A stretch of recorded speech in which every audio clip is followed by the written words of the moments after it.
Welcome to your new wrestling obsession. This is Off the Mat. Thank you so much for tuning in and joining us this week for some more pro wrestling goodness and our hot takes on everything going around the pro wrestling business. It's just me and Styx tonight, as Dom had prior obligations, as apparently he's training to be a WWE superstar, or so he says. So he can't be here tonight. So me and Styx are your guides to all of the wrestling goodness that happened this week. Full disclosure, we probably will not have AEW Dynamite review again this week, as we're recording on a Wednesday night because I have prior obligations tomorrow night. So we won't have an AEW Dynamite review, as Dynamite is probably going on as we are live. But Styx, how are you today? How have you enjoyed the pro wrestling this week? What's good in your world? Things are good in my world. Pro wrestling has been good. We'll get into Raw, but I enjoyed Raw this week, actually. So that's good. And NXT, from what I've seen of it, has been good. So I want to start off tonight by talking about kind of the hot button topic that's on everybody's mind and mouth in the last couple of days, and everyone's had an opinion on it. So I figured, you know what? Why not your new wrestling obsession sound off on it? And it comes to us from Leon Slater here. He did at TNA Rebellion over the weekend. The man does an insane, first off, like, round of applause for the move, I gotta say. But the man does an absolutely insane 450 swanton bomb from the top of a structure onto a group of other wrestlers that contain Moose, the TNA X Division champion. Yeah. And nobody catches him. Nope. And we're going to show the footage here. Shout out to Jimmy Does Wrestling for posting this on the interwebs. But as you can see here, he goes up to the top. So now in this X Division match, they've got these like taller structures, if you're not familiar with TNA, and their ropes go from structure to structure to make an X, and the belt is hung in the middle of it. And Leon Slater's climbing up to the middle of this, and just watch this absolute monster of a 450 swanton bomb. Like, look at that. But nobody catches him. If you catch that, nobody catches him. He hits the floor. Yeah. Look. He goes right through their arms. Yeah. Goes right through everybody's arms and hits the floor. And this has got Moose and Matt Cardona, I believe, was in this match. And it's like some people moved out of the way. Moose used to be an ex-NFL player. You think Moose would have been able to catch him. But no, nobody catches him. He lately has his fall broken. But, dude, just absolutely insane. And I don't know if he's gotten any injuries from it, but people are going crazy about it being unsafe, and this spot should have never happened, and that they should have been, these are professional wrestlers, and they should have known that this spot's going down and what they needed to do to catch him, and that Moose used to be an NFL player, so he should have been able to catch him. Somebody should have been able to stop this man's momentum before he face plants on the floor harder than Wile E. Coyote after getting outsmarted by the Roadrunner. Yikes. Man, go ahead, Styx. What do you think of that? Oh, yeah. I did watch that or see that like this morning or whatever it was that I thought. I couldn't believe that he got up after that. I mean, he pancaked going through those arms. I mean, those, first off, them just having their arms like crossed, that's not how to catch a person coming off of a 15-foot elevation. It's kind of like falling out of a tree and just hitting the branches to try to break your fall as you go down. Like, exactly. There was nothing to it. I mean, he's doing a 450 swanton bomb. He's got no way to like protect himself. He's putting all of his faith and trust in all the other combatants, and he just belly flops it off the ground. Yeah. Height aside, coming just his momentum coming off that top of it is, again, I can't believe he got up and I guess he finished the match. So, I mean, you kind of see it on his face as he finishes his rotation and he's going to hit and he's sprawled out like this. He's got that look of like, oh shit, on his face. And he just knows that like nobody's there to catch him. Nobody's there to sure up that spot. Yeah, a very loose, whatever you want to call that, of a catch. Nobody was prepared when he came off there. So I don't know if he jumped early. I don't know. Maybe he could have waited till they gathered it up a little more. Well, and the worst part about it is how long. Like I've commented before, I hate that setup for moves takes so long. So like when you whip a dude in the ropes and you're waiting for him to come back and you're just standing there bent over waiting for him to reverse it, it looks sloppy. And even in this, you see that the other combatants are standing around for at least 15, 20 seconds before he jumps. Like they're sitting there getting in position, waiting for him to jump instead of just knowing the spot's coming and getting in position before the hard cam catches him. And they still dropped him. I don't know. They still couldn't stop him. I don't know. Just brutal. Shout out for an amazing 450 swanton, but still not so much on the landing. Like a 10 for the move and a -5 for the landing, because he did not stick that, and it looked like it hurt. Yeah, but, well, again, that's not the landing is supposed to be into the, but I give him very much props. I would not be climbing up to the top and jumping off of that. That's not something you'd be seeing the Styx man doing. So the Styx man. So I won't be jumping off any structures anytime soon. I think we got a good show for you guys tonight. We're gonna have some news. Of course, we're gonna have our reviews of this week's shows. We're not gonna have a spotlight this week because Dom's not here, and then Styx is gonna have some time tunnel. But I want to make an announcement that for Backlash next week we will be doing our Backlash prediction show. So tune in for that next week, and then for next Saturday at Backlash, we will be doing another live watch party for Backlash. Hopefully Dom could join us this time, and we can see if I defend my internet championship title and can correctly call Backlash, or if Dom finally gets his chance at redemption. Did you go back and recount and see if Dom actually won, or if Dom got any more points than we thought? Or I haven't had a chance. So when we do the Backlash, I'll have my if there's any. So what you're saying is that you're giving the old stone cold double middle fingers to Dom, and you're saying you lost. Get over it, weepy boy.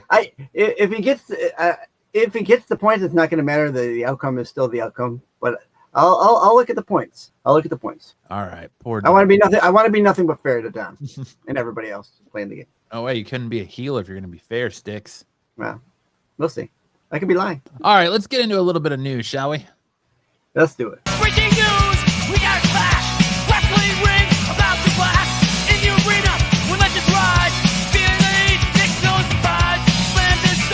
All right, we got a lot of wrestling news to get through this week as the fallout from WrestleMania still continues, and the fallout from this man, Dwayne "The Rock" Johnson, the final boss. Just can't seem to catch a break this week as his promotional tour of killing professional wrestling, so to speak, continues. The Rock calls out busted open radio hosts to tell him to stop ranting. The business is a complete work. The Rock is just going everywhere he can. Pat McAfee, Busted Open, Instagram, everywhere The Rock can go to absolutely kill professional wrestling and let you know that it's all kayfabe. It's all a work. None of it's real. And to shatter the dreams of that one last fan, I don't know if he thinks we're all stupid, whatever it is, but to shatter the dreams of that one last fan that's still sitting in the crowd somewhere going, it's still real to me, damn it. It's still real to me. The Rock has finally addressed his recent backlash stemming from his absence at WrestleMania 41, specifically a fiery rant delivered by SiriusXM Busted Open radio host Dave LaGreca. A segment of the WWE fan base has been outspoken in their disappointment over The Rock's decision to step away from the spotlight during WrestleMania weekend, particularly his lack of involvement in the high-stakes main event between Cody Rhodes and John Cena. Many have gone as far as to say that his absence weakened the overall impact of the show, which it absolutely did. In his first public comments since the event, The Rock appeared on the Pat McAfee show earlier last week, using a platform to clear the air. According to the final boss, a decision to not interfere with the Rhodes versus Cena storyline was intentional. He wants Cena to fully have his moment at the grandest stage of them all without any distractions. Yet Travis Scott still came out. Still, not everyone is buying. The wrestling world has been buzzing ever since the interview aired, with fans and pundits alike critiquing The Rock's remarks, particularly his previous assertion that he's also always a few steps ahead of fans and that everything is part of a larger plan. Among the most vocal critics has been Busted Open Radio Dave LaGreca, who has made no secrets of his frustrations with The Rock's limited role at WrestleMania and what he perceived as an underwhelming explanation on the McAfee show. On Thursday, April 24th, The Rock responded directly to LaGreca via Instagram, delivering a sharp and poignant message aiming at putting the conversation to rest. The Rock says, and I quote, "Hi, Dave. The business is a complete work," Rock wrote. "Always has been, always will be. Every aspect of it, every match, every interview." He stopped there. "Please join me, Cody, Cena, Brian, and the rest of our creative discussion so you can expand your perspective. Until then, stop ranting. It's not healthy, my friend. Enjoy the show." He added, and in his classic Rock fashion, he closed with a little humor. "P.S. Tell Bubba I have Grand Marnier and Hush Puppies for all of you." What do you make of The Rock just seemingly every step of the way trying to kill a business that he supposedly loved, kill a business he came up in, kill kayfabe in a world where Triple H in one breath is going on a podcast, the Sam Roberts podcast, and telling all of us internet personalities to shut up. We have no right to complain. But in the end of the breath saying, I miss the days of kayfabe where people thought it was real and we could get away with that, to now everyone knows it's a work. You have someone like The Rock just out here blatantly screaming from the mountaintops, "It's a work, it's a work." You might as well hold up a sign that says, "It's a work, brother." Right. So I don't understand what the motivation is here, why he's going off. You know, he's going, like you say, he's going on this grand tour of dumping the kayfabe. I don't think he's thinking clearly. He's talking about his standing back and not interfering with Cody's match. You've already interfered. You come out with the Netflix era, and you're planting yourself directly into it, and then you're pulling yourself out of it at the last second, saying, "So every time The Rock is shown on screen, I just want to see this. It's a work, brother. Yeah, it's a work, brother. It just should flash. It's a work, brother. It's a work, brother." I mean, and to those of us who have been around long enough, and even though we grew up loving wrestling, we know what the business is about by now.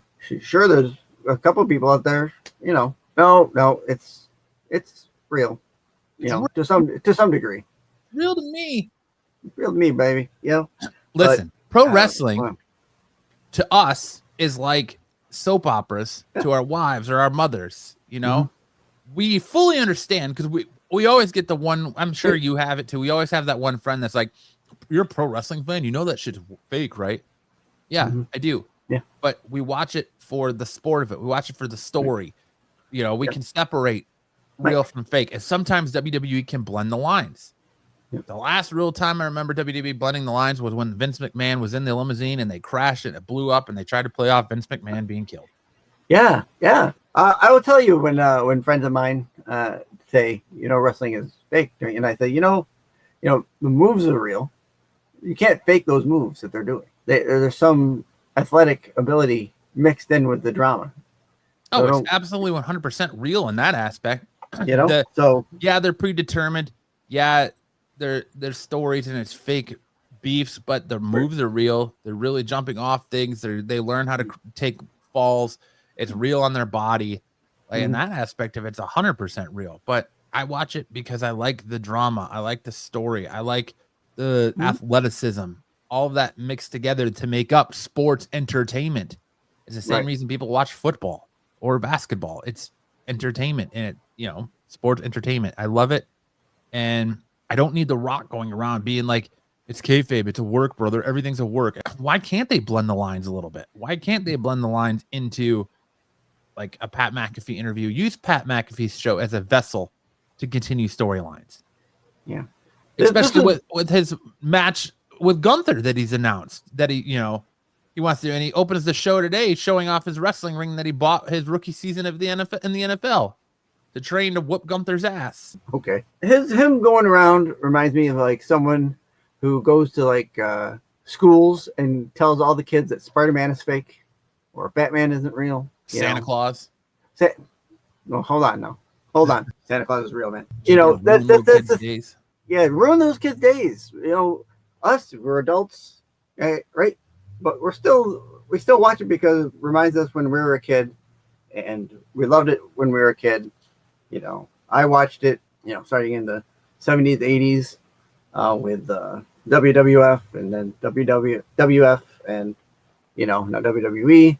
So I've been around it a long time. I know what the aspect is. I've run the gamut. I've gone from being this is completely real to knowing what the business is now. I don't need The Rock walking around telling me what the business is. So yeah, and I don't understand all this backlash at people like us who do this. There's these social media content creators that love to talk about professional wrestling. Like, we're here because we love this stuff. We might be just as passionate as these guys about it, but we just don't have the athletic ability to get in the ring, or we don't have the wherewithal to destroy our bodies for entertainment. But it doesn't mean that we still don't bleed it. We still don't love it. We still don't consume it. That's why fans are spending so much money to come to these live events. And for you to sit there and be like, oh, well, it's fake, and just you start to become one of those people that are like, oh, you know, wrestling's not real, right? Let somebody be passionate about it. Why are you trying to kill somebody's passion? Like, I understand that Greca gives passionate rants, and he gave a passionate rant on The Rock. He absolutely did. You screwed up by not showing up at WrestleMania. You screwed up the minute you inserted yourself into the storyline at Elimination Chamber, and then you didn't show up at WrestleMania. And as the week has gone on, we've learned more that there's supposedly was a heated argument between Triple H and The Rock before WrestleMania that led to The Rock not showing up. Don't know how much of truth there is there, but that's the word on the street and through the ether of the IWC is that there was a confrontation in a shouting match between The Rock and Triple H. Rock wasn't happy. Rock didn't show up to work at WrestleMania. Therefore, the main event suffered. Right. And then you give the explanation of, well, I don't want to interfere in the main event. I wanted it to be John's time, but yet Travis Scott still shows up. I think we established last week how I felt about that, and that Triple H had no other choice but to use Travis Scott. Right. If he's there, use him, right? I mean, might as well. Especially if you have another choice. Yeah. Well, what else are you gonna do? You gotta move this story along in some way, you know. But you know, The Rock by inserting himself now we get. Let's say there was this big argument, right? You know, now you're showing to be, you know, 100% whiny and self-centered because you're putting what the argument is ahead of the business that you supposedly love so much. You can have it. They can have an argument, but you go out there and you do what you're supposed to do, and you do that match. It doesn't matter. You can argue all day long, but you go out there, you help Cody, you help Cena with that match, and you do what you had planned to do. That's my feeling on that. I mean, why bring down the business like he's been? It don't make any sense if he loves the business so much.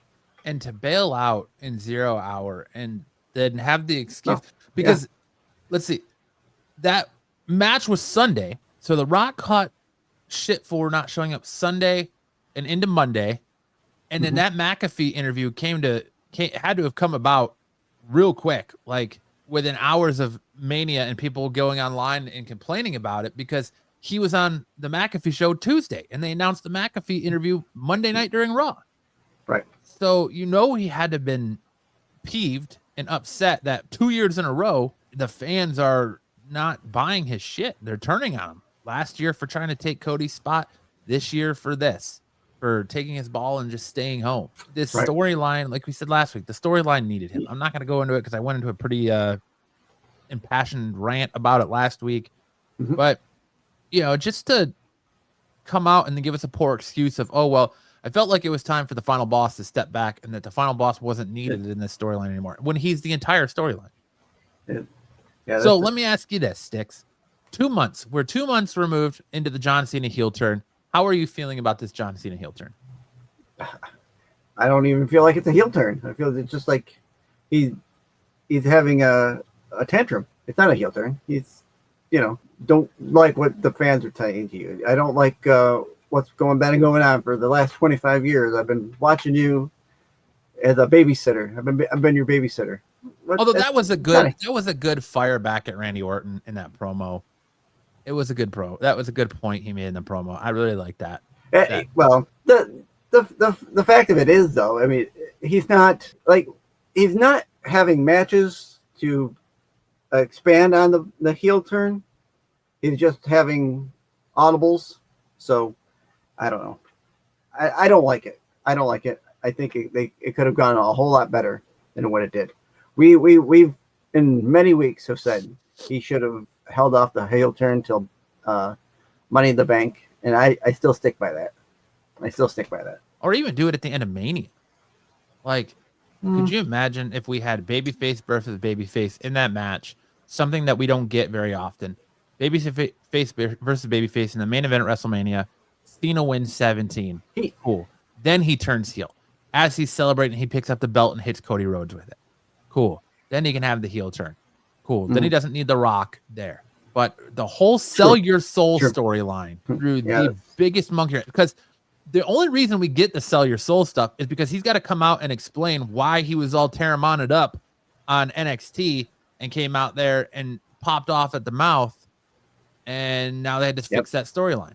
How he's 20 steps ahead or 200 steps ahead or whatever it is. So then they had to fix that storyline. And then to say, oh, well, Nick Khan called me up and was like, oh, we need help selling Elimination Chamber tickets. Well, if you lowered your prices, you wouldn't need help selling Elimination Chamber tickets. Yeah. Quit trying to gouge the fans. But I don't know. The Rock needs to stop. I don't want to see The Rock. Like I said last week, I don't want to see The Rock on WWE television anymore. If he can't follow through. Yeah. And there's a lot of speculation out there. Like, we just had the trailer for his new movie. What is the new movie? Smashing Machine. And it looks phenomenal. You don't like it? I've heard it's pretty dumpy. You haven't watched it yet? I haven't watched it yet, but from what I've heard through sources, that it's not good. I loved the trailer for the Smashing Machine, and I think it's the first time that The Rock doesn't look like The Rock in a movie until there's a scene where he's fighting and he's bald, and I'm like, that's just The Rock. That's just The Rock. Right. But I think it's an A24 movie, so it's easily feels like The Rock is playing for that Oscar. So if we see The Rock win an Oscar this year for that movie, and he's doing this Scorsese film with Leonardo DiCaprio and Emily Blunt, and he's got the live action Moana coming out, maybe we don't see The Rock in a wrestling ring for more than a quick appearance ever again. We don't ever see him have another WWE match. Yeah. I think it's time that WWE moves past this parade of legends. And The Rock's always going to be involved because he's part of the board of the TKO. He's part of the board of the directors, yada, yada, yada. And from backstage talent, they were just as confused by his comments as everyone else. And there's other WWE backstage talent unanimously coming out and telling the dirt sheets that, oh, well, Dwayne is the final saying creative. If Dwayne comes in and wants something changed, Dwayne gets his way. We don't need another Vince McMahon. We had that. We don't need the card subject to change 10 minutes before showtime. Right. And it just really ruined that main event at WrestleMania, like we said. And he just keeps seeming to dig himself deeper in. Why not let these kids think it's real? Why not? You're so focused on children and having that all ages audience. Why not let them believe in kayfabe? Why not let them believe that what they're seeing is real? Yeah, the adults are going to know it's not, and that's fine. But why not let these little kids have a little bit of kayfabe and grow up with a little bit of kayfabe and let the business continue on? Because at what point do you put the final nail in a business like professional wrestling and start turning people off when you want to come out here and scream to the mountaintop?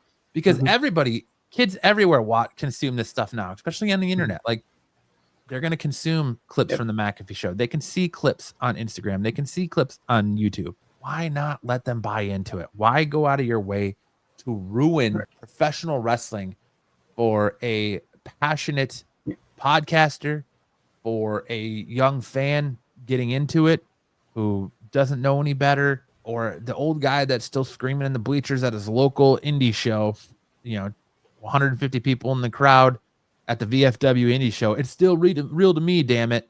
Let him believe. Right. Why do you have to destroy it for everyone?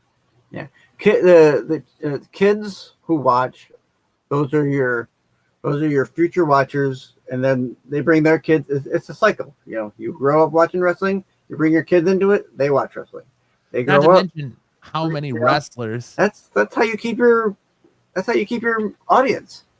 Not to mention how many wrestlers like Bailey have said, I grew up watching this, and I fell in love with the business, and I wanted to be a professional wrestler. You're ruining your future crop of WWE superstars by not letting them believe in the kayfabe, not letting them believe, ruining it for them. Right. Agreed. I don't know. Do better, Rock. Be better. For a business you supposedly love so much, that your grandfather, you come from this long bloodline, your grandfather, your father, your daughter, your cousins, your uncles. Come on, man. Protect the business a little bit here. Stop shouting from the rooftops about kayfabe. Just let people enjoy. You want us to enjoy the ride? Well, let us enjoy the ride as fans. Speculate, talk about it, and just have a good time enjoying professional wrestling. But all right, moving on from The Rock, we're going to talk about Adam Copeland. And it came out that Cope is unlikely to sign a new AEW contract, saying that his time is coming to an end. Adam Copeland has acknowledged that the end of his in-ring career is approaching as his AEW contract nears its conclusion. During an appearance on the First Up podcast, the AEW wrestler was asked how much longer he sees himself continuing to wrestle. He said, not much longer. The schedule now is much more manageable than it used to be. There's no way I could handle 200 plus days a year that I did before. Recovery just takes longer these days. After a match, it takes nearly a week just to walk normally again. He added, I'm 51 now, and I figured I've got maybe until 53 until I end this contract. Then it's probably time to step away while I can still limp out, he laughs, nurse my wounds, and dive into a whole lot of yoga. Do you think Cope needs one more WWE run before he calls it a career? He could come in, do a 1 year Roman Reigns-esque schedule where it's just a couple matches and retire in WWE. Copeland is one of those guys that is so synonymous with WWE through the early 2000s. Yeah, and yeah. He's the innovator and the creator of the TLC match with the Hardy Boys. When you hear Edge, you automatically think WWE or Rated R Superstar, Edge, WWE. He needs to come back. Just like I think Bryan Danielson needs to come back and retire with WWE. Have his last match with WWE. His last retirement match, needs to be in WWE. Just like I think Edge's retirement match needs to be in WWE. Sting's made sense because Sting was never a WWE guy. If WCW was still around, I would say, okay, Sting needs to come back, retire with WCW. Right. So I'm okay with Sting retiring with AEW because he's always kind of been that indie, independent, non-WWE guy. And his WWE run was very short. It was a blink and you missed it. There's not a whole lot to really talk about or touch on other than his injury at the hands of Seth Rollins or his time in WWE. But Cope, man, Adam Copeland Edge. Yeah. I would love to see him come back to WWE.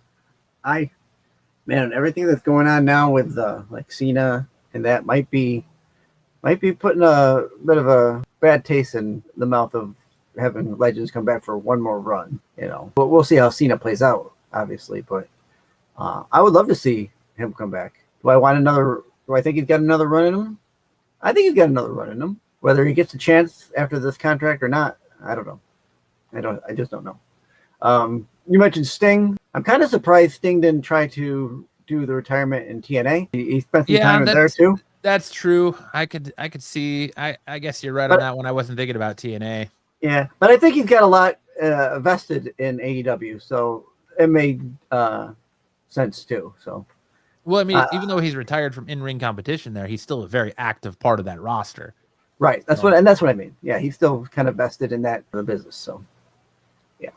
I mean, It's sad that his contract status isn't up sooner with AEW, because imagine how awesome it would be in this Cena final run that you get towards the end of the year, maybe SummerSlam, maybe whatever, maybe.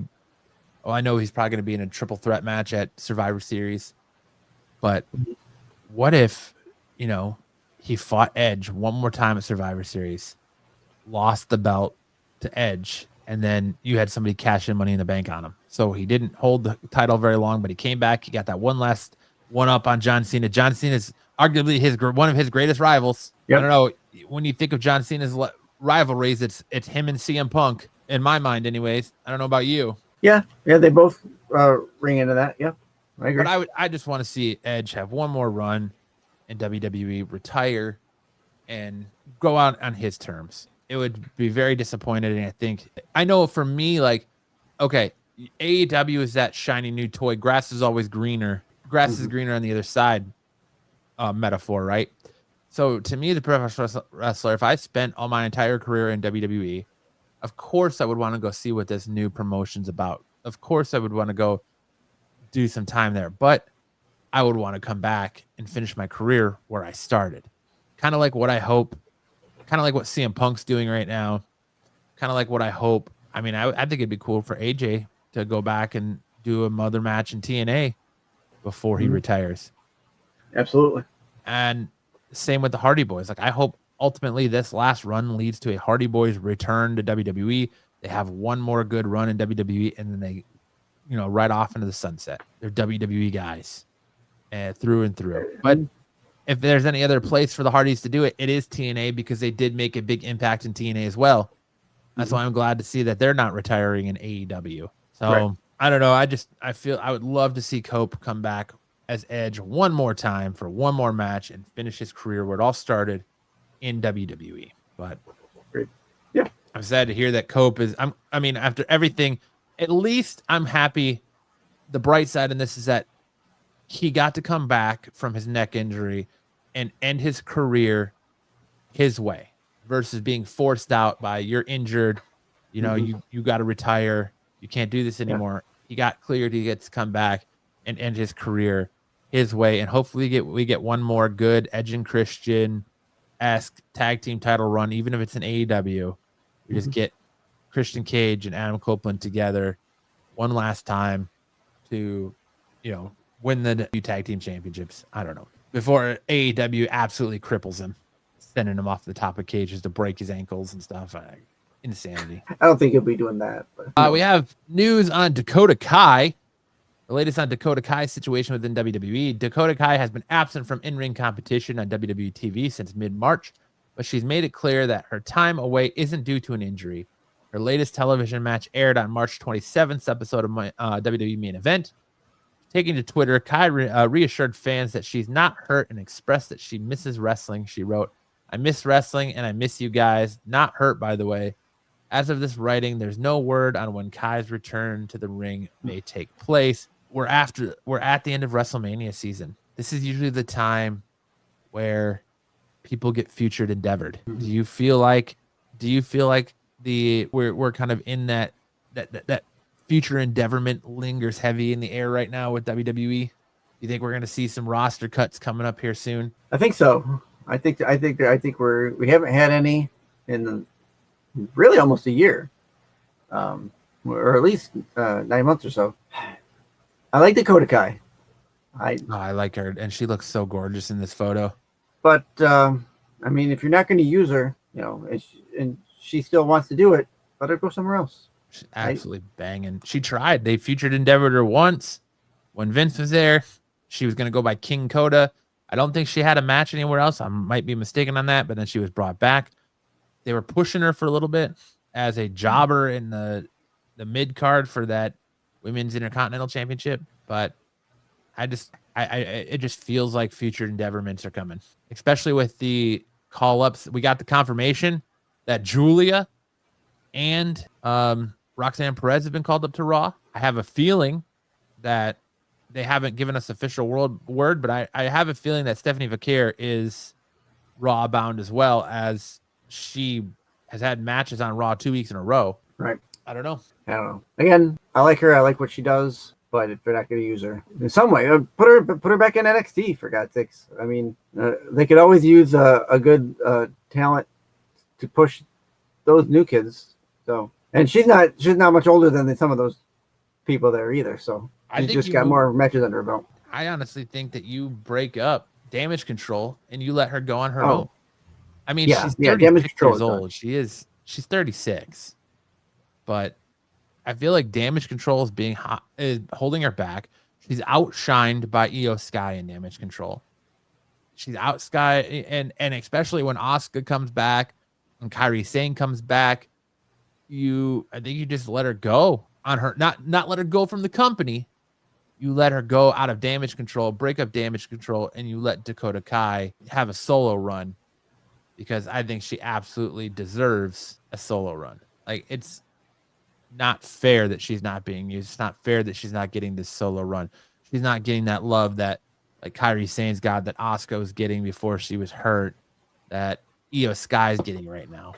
I think Dakota is an amazing superstar. She's got amazing talent. I think she deserves to be in the mid-card picture, if not title picture. She never really got a chance. She had many opportunities in NXT to go for a title, but she never really got a chance to win one. And I think now is her time. She's proven that she's willing to put in the work. I think the only reason that WWE hasn't pushed her is because she's been very injury prone as of late. Yeah. But, well, not even as late of her entire career. But it's time for WWE to put Dakota Kai in the front and center and give her a push. Let's see what she's got as a solo competitor. Not in Damage Control, not backing somebody else up. This is the first time I think I agree with Dom that it's time to break up Damage Control and have Damage Control turn on Io Sky and be done, or have Dakota at least turn on Io Sky and be done, and have her go back to kind of the same kind of character she played in NXT. And let's see what Dakota Kai has. Let's see what she's got. I mean, except for when Io comes out and they say that she's a member of Damage Control. When have we last seen Damage Control? They're all hurt except for Dakota. Dakota's not being shown on TV. And I think that's exactly what it is that they're trying to give the spotlight to Io to push her championship run.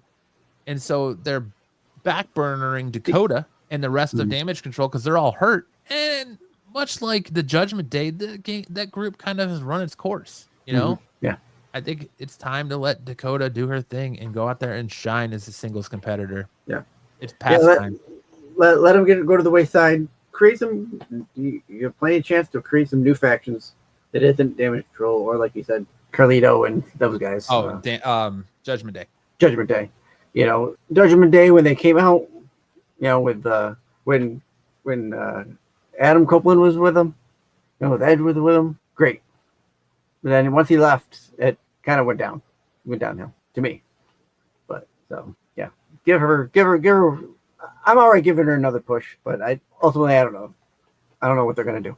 I'm tired of seeing Becky, but I love Becky. I'm tired of seeing Becky. I'm tired of seeing Bayley. I'm tired of seeing Charlotte. Yeah, make some new stars. I'm tired of, the same old people. Bianca Belair. I'm tired of Bianca Belair already. I love Rhea Ripley, but I'm getting tired of seeing Rhea Ripley be handed everything. Let's make some new stars. You kind of did so. You've done so with Lyra. You've done so with Chelsea Green.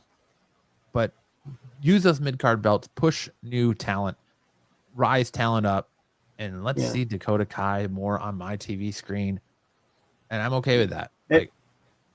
They're getting stuck in that same cycle. Oh, you get the belt, you get the belt, you get the belt. She gets the belt, you get the belt, she gets the belt. Yeah, it's the same 3 or 4, and they keep swirling. They just keep swirling the mix, and nobody new they're not throwing anybody new in the mix. It's always the same 3. Well, it's because WWE's riding high right now. They think their shit don't stink. We're not always going to be in this high of professional wrestling. Professional wrestling is like peaks and valleys, man. It's highs and lows. And we're not always they're riding this high as long as they can. They're not always going to be in this high. And I think they're afraid that if they give the belt to someone like Dakota and try to push new stars, that maybe the fans won't tune in as much, and they're going to go back into that valley when they're riding this highest of high peaks right now. And I don't think that's the case. I think they have to put their faith in other superstars to let them carry the company, and or at least the mid card. Like they made those mid card titles for a reason. And finally, we get to see Zelina Vega. She, we'll talk about that on the SmackDown review, but she won the United States Championship on SmackDown from Chelsea Green in what is being called a botch, and apparently they're saying, I don't know how true it is. They're saying she wasn't supposed to win that match, and it was a botch finish, and they just gave her the belt, and that's why Chelsea Green's throwing a stink. But even then, I think it was a good move to give Zelina the belt, and now you're going to have Lyra drop the belt. Clearly, she's dropping the belt to Becky at Backlash. So why does Becky need to win this mid-card title to solidify her career? She doesn't. She's doing it for accolades now. And we could have a new star who's, still got some life left in her, but she is on the back half of her career at 36. It's time to let Dakota get some shine. Agreed. But moving on from Dakota Kai, we're going to talk a little Karrion Kross, and reports are that Karrion Kross is set for an extended opportunity in WWE. Exciting things are in the future for Karrion Kross in WWE. WrestleVotes is reporting that Kross is expected to receive extended opportunities in WWE following his recent performance on Raw and his viral shoot promo. It was stated that this will not be a full-on push, but rather a means to develop his character in various ways beyond the ring. Sources suggest that several individuals on the creative team are advocating for Kross to be given more opportunities. Karrion Kross is someone that I never really cared for. I liked him on the independent scene, and I thought he was kind of misused in NXT. And now I love what he's doing on WWE, and I feel for him after that promo he cut on the after Raw, the Raw After Mania podcast or whatever, Raw recap with Sam Roberts. After he went on there and cut that promo, I'm a Karrion Kross guy. I want to see Karrion Kross get more screen time. I want to see what this character is, kind of this puppet master thing he's got going on, what it's going to, break down into or metamorph or transform into, and what Kross can do. I don't know. How do you feel about Karrion Kross, Styx? I like Karrion. I like what he's been doing as of recently. Like you said, with his puppet master, backstage stuff. I'd like to see him get more of a push, get back into the ring. I mean, he was in that battle royal, and then he came out for that the triple threat match. Yeah, but no, he came out for the AJ Styles Logan Paul match. Right, and when he was in ring, I liked him then. I don't much. I don't know why his the girl there doesn't. I don't know if she's just not a wrestler, or if she's just Scarlett. Scarlett. I don't see her. She never. And they're not like that in ring where he backs her up, or Yeah, she's definitely more the manager type. Think like Miss Elizabeth. Because I know she has wrestled before, but not to like great extent. Karrion needs a good push, and the threads that he's putting in, hopefully, lay up into the future. Maybe down at maybe closer to like SummerSlam or Ruthless Aggression. I guess time will tell on that to see where he goes. And it's cool that he's kind of doing it a grassroots campaign and just letting the fans get behind him. And if they're not going to listen, I'm going to make them listen. And the fans are responding to it, and the fans are the ones calling for more Karrion Kross. And I hope we see more of him. Like I said, I wasn't a Kross fan, but he's made me into one and a believer since his shoot promo with Sam Roberts. And I didn't like him with Final Testament, but I was never a fan of that group, of the forget what they were, AOP. I was never a fan of AOP. So Final Testament was a group that they felt like they were thrown together to feud with the Wyatt family. The Wyatt Six got hurt, or Bo Dallas got hurt from the Wyatt Six, and then they got transferred to SmackDown, and that storyline was just done, and that was the last we saw of Karrion Kross. Got killed. Yeah. Hopefully he can make a comeback, and he does. I think he will. Hard push moving forward, and not just some light push that they're talking about. I think he will. He's made himself to be a kind of a good part of the roster. So From a guy that we want to get more screen time to a man that we wish would just go away. Of course, we're talking about Terry Bollea, aka Hulk Hogan brother. And Hulk Hogan and Eric Bischoff are launching Real American Freestyle Wrestling League. They took earlier this week, WWE Hall of Famer and Hulk Hogan and Eric Bischoff reunited in an NWO style video on X, teasing the two would have a new project that involved a third man. Given Bischoff's second life in wrestling as a podcaster, most assumed the project would be related to that, perhaps involving Bischoff's co-host Conrad Thompson. But the revelation on Wednesday proved to be something no one could see coming. Freestyle wrestling. According to X on Wednesday morning with the new video, Hogan and Bischoff announced the formation of the Real American Freestyle Wrestling League.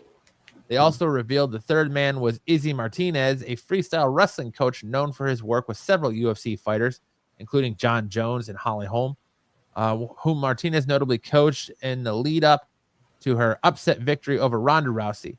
More details about the venture were provided to the Associated Press and Forbes, with Hogan revealing he conceived the idea while watching Oklahoma State wrestler Wyatt Henderson defeat Minnesota's standout and former WWE star Gable Stevens to win the NCAA National Championship in March. Hogan, Bischoff, and Martinez hope to involve both Henderson and Stevens in the RAFWL, that's a mouthful, which they say will consist of 8 men's classes and 4 women's classes. So far, only Olympic silver medalist Kennedy Blade has committed to the league, with Hogan declaring her the face of the women's division. Martinez will serve as the COO, while Hogan will be its commissioner. It's unclear what Bischoff's role in that is at this time, though Hogan said he would be working on the production side. The league will hold its first show on August 30th in Cleveland, Ohio, with more events scheduled to be announced at a later date. I feel like this shoot wrestling or freestyle wrestling is such a niche. I don't know if it's going to get over with. I think they'll have a huge start at first with Hulk Hogan, and you're going to have professional wrestling fans go, man, let's check out what Hogan's doing now. But I don't see it being a lasting thing or sustainable for, like, as far as the world of professional wrestling. I guess it's not professional in the wrestling in the sense that we know it, as where it's more like professional wrestling, like actually Olympic style wrestling.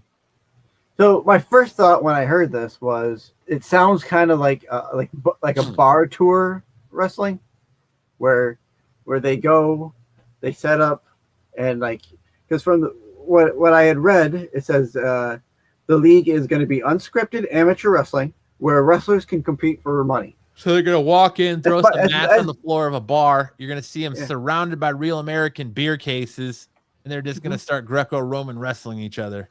Right. Rear naked chokes and just getting all up in it. Yeah. That's what it sounds like to me.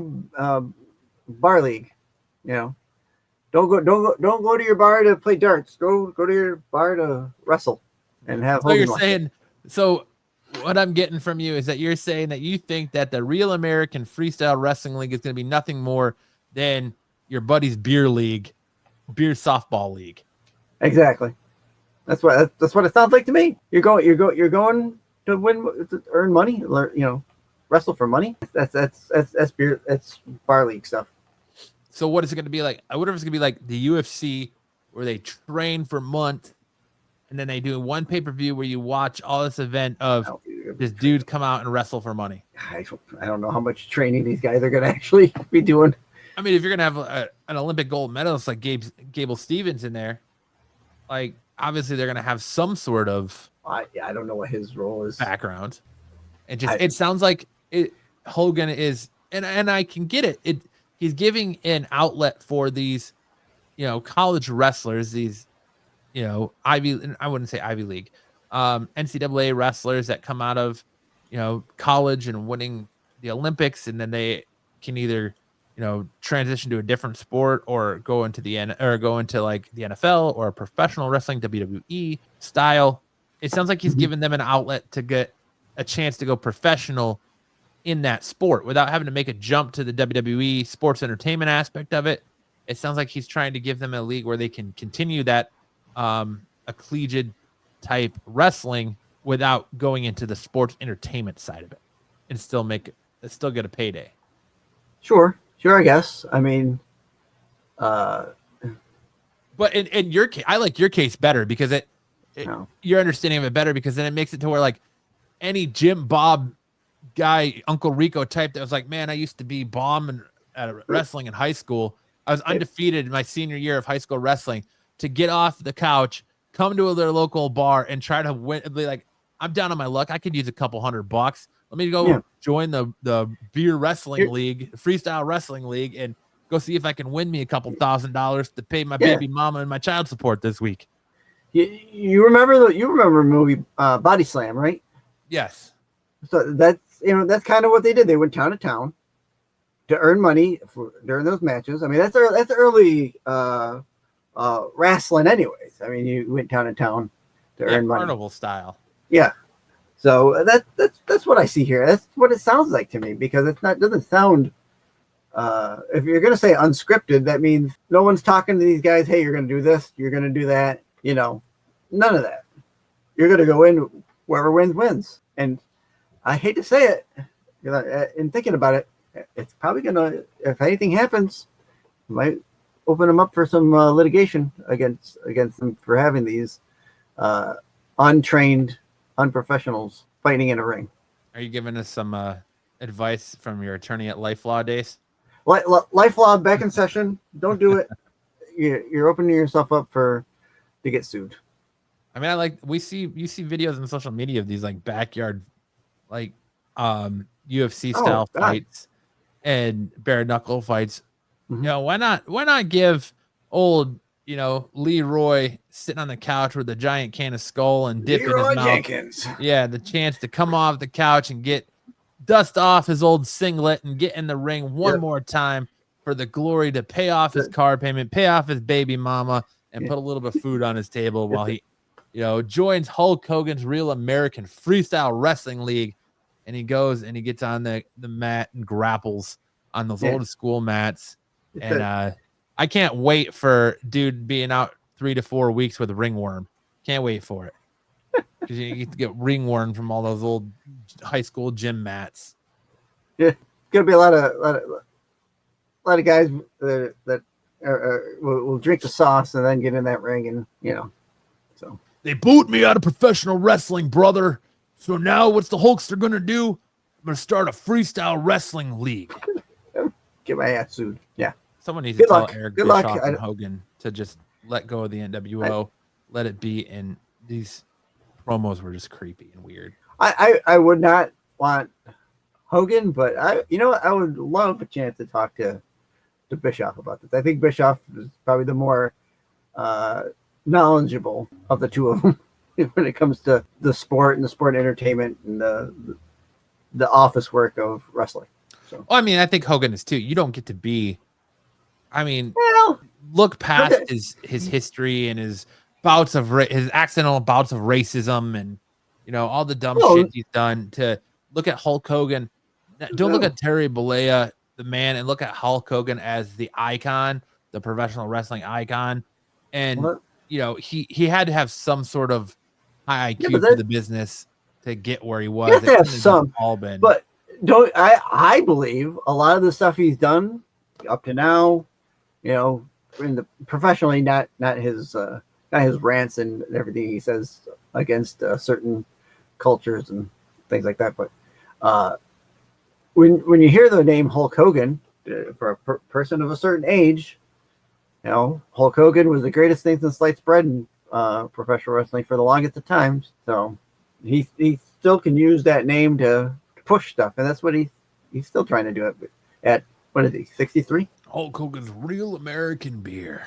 Yeah, pretty soon it's gonna be Hulk Hogan's Real American adult daycare. I agree with you that he's probably gonna see some sort of lawsuit out of it, because he can't even sling beer without getting in some sort of lawsuit. So there's just always some sort of drama that follows this guy around. What was it? He was throwing beers in the crowd and hit some lady off the noggin. Yeah. I think that was a Buffalo. No. I think it was, because we were making fun of it about how like these people will go through tables and they can't take a beer can to the head. Yeah, Bill's Mafia. Yeah. But All right, that's our news for this week. So it's time for us to get into a little bit of the reviews and talk about all of the professional wrestling goodness that went down this week. Fight, ignite tonight. Wrestling fire burns so bright. And this review will show us true. Breaking barriers, breaking through. As always, we start off with Friday Night SmackDown. And this week we are covering the Friday Night SmackDown from 4/25/2025. Much like Raw, we open the show with John Cena, who again tells the announcer to redo his introduction. Before he can say anything, Randy Orton appears. He tells Cena it is close to 25 years since they first met. There's a void in Cena that he needs filling. So he's got thinking about him and the fans, all the kids he has been a role model for. They set goals, accomplish those, and then set more goals, generations of them looking up to him. Surely that means something. He granted more Make-A-Wishes than anyone in the history. They weren't just numbers, so he has figured out how to fill the void. He needs to have some damn kids, and then he will be back to where he was. John Cena is offended that he would parent shame him in front of the world. Do you want to know why and the real reason he doesn't have kids? Because he spent the last 25 years raising everyone else's. And by the sound of it, he has done an impeccable job. The truth is, for the last 25 years, he has been a better parent to most to their children, and they could even than they could ever be. He has been policing brats for a quarter of a century. Orton asks if that Hollywood rot has gotten so bad that he can't hear him. WWE is the reason he made it there, and there is no WWE without the fans. No matter what math you apply to it, the fans are the biggest reason he is here today. Randy admits he has made mistakes, but he gets respect wherever he goes. He's a piece of furniture around here, while Cena is just a guest. And of course, the champion disagreed. They're all hypocrites like Randy Orton. When they're done with Cena, they can cheer for anyone else, but when he goes elsewhere, he becomes an outcast, a guest. Orton is manipulating the truth to make himself feel good. Randy fires back, saying wrestling is everything to him, and he won't ruin it for anyone. Cena calls him a babbling moron because when he leaves with the title, Orton will be forever frozen at 14, and 3 generations of his family will be erased. Randy thinks that he's here to do it. Let's have a match right now. Cena declines, but he does agree that they should have a match for the title. It should happen at Backlash, which is in St. Louis, Randy Orton's hometown. Cena needs Orton at his best because when he falls at Backlash, he'll have no excuses. This is the last real champion. This is what the last real champion looks like, and as close to the title as he will ever get. Cena throws the title at Orton and then attacks him. He attempts to hit Orton with the title belt, but it's countered with an RKO, and he closes this out by holding the title high. I think it's safe to say Cena's probably holding the title for a good part of the summer. So we're not going to see a title change at Mania or at Backlash, I don't think. I'd be really surprised if we see Randy Orton win 14 in St. Louis. Win 15 in St. Louis, sorry. Or do we see a swerve where we see Randy Orton win, Cena demands a rematch, gets the rematch, and then just beats him the next Friday on SmackDown? I don't know if they would do this, but what if they're thinking get Cena to 20 by the end of the year? Well, do a gains the belt, loses the belt, gets the belt again, loses the belt, gets the belt again, loses the belt. Do you see him going after? So you think maybe they're going to try and go after Ric Flair's real record of 21? Yeah, and have Cena win 22. Have him win the 22. Have it back and forth because between Orton and Cody and we got Punk, we got Punk. Reigns, and now we got the Monster Rusev coming after everybody. Yeah, I think Rusev's gonna be a mid card for a while, though. I think he won't. Well, I don't know. I think Intercontinental Championship. I think for a little while this year, but I don't know about the full year. I think that's where Rusev's gonna start there, mid card. Yeah. I guess we'll have to see how his gimmick works going into the rest of the year, whether or not he makes it to the main event, but I could see him being mid card for sure, Intercontinental Champion. Right. But I can't. Orton. I could see Orton taking it off him and then Cena coming back and winning it again. I see that kind of a back and forth this year because you got a lot of players in the game that want. I think they want to have the belt, but I think they want the cycle, Yeah. And if they try to get him to the actual number of 22 to be Well, to over do- Ric Flair. He's only got like 26 dates 26 left. 26 dates. So that means like every single appearance would have to be a title defense. Right. So it means like every single appearance he'd have to have a match. And I don't see that happening. But I don't know. It would be interesting to me, like we've said, have him lose the belt to Randy at Backlash. Mhm. Have Travis Scott screw up and cost Randy Orton or cost John Cena the belt at Backlash. Have Cena beat down Travis Scott, and then we don't see Travis Scott anymore. That's a win-win for everyone right there. I would agree. And then, Cena could go to Money in the Bank, insert himself in Money in the Bank, Win Money in the Bank. cash in on Randy for 18, Right. and then, go about his business from there.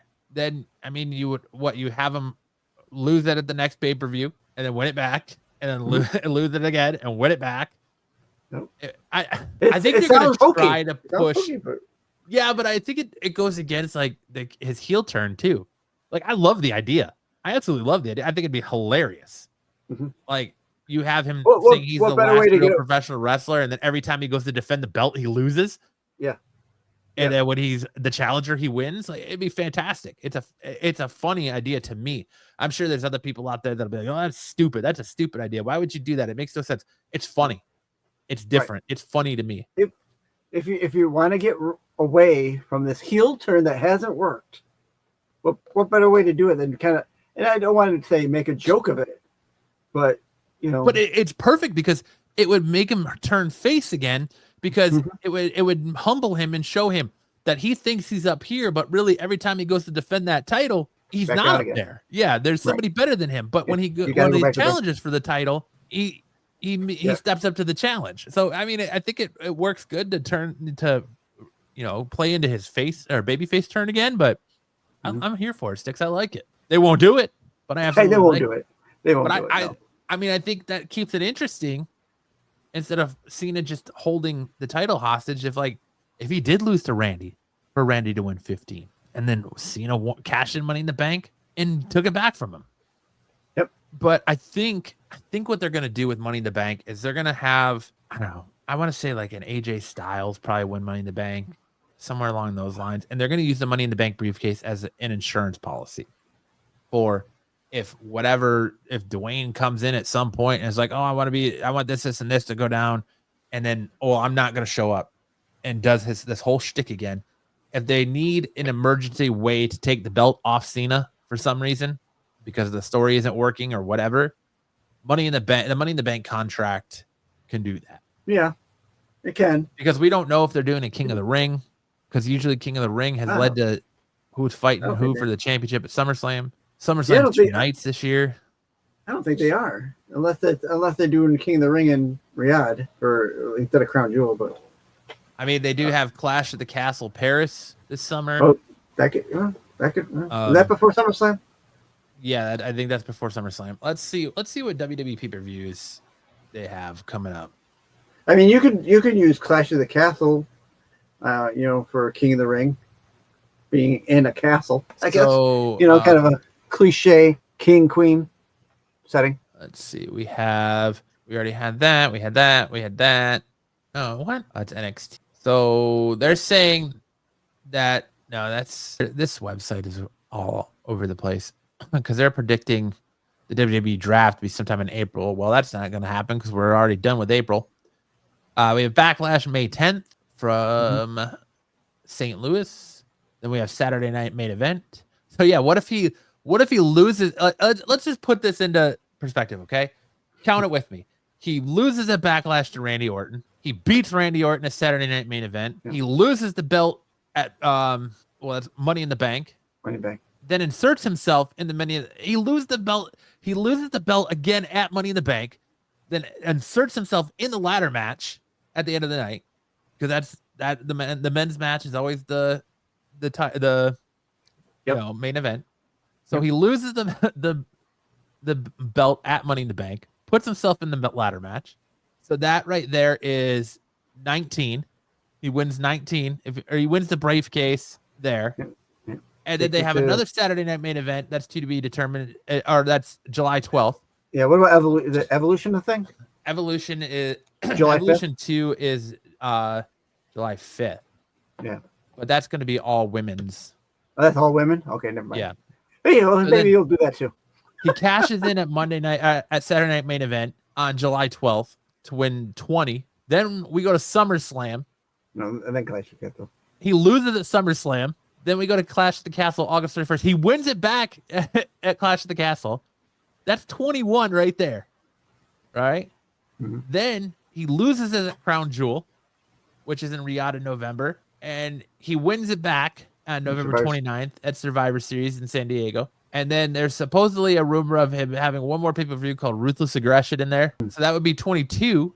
That would put him at 22. But there is a fourth quarter main event. The date hasn't been announced yet. He could lose it again at Saturday night main event for his last thing. Or if they do Ruthless Aggression, he drops it for good at Ruthless Aggression. You could do it.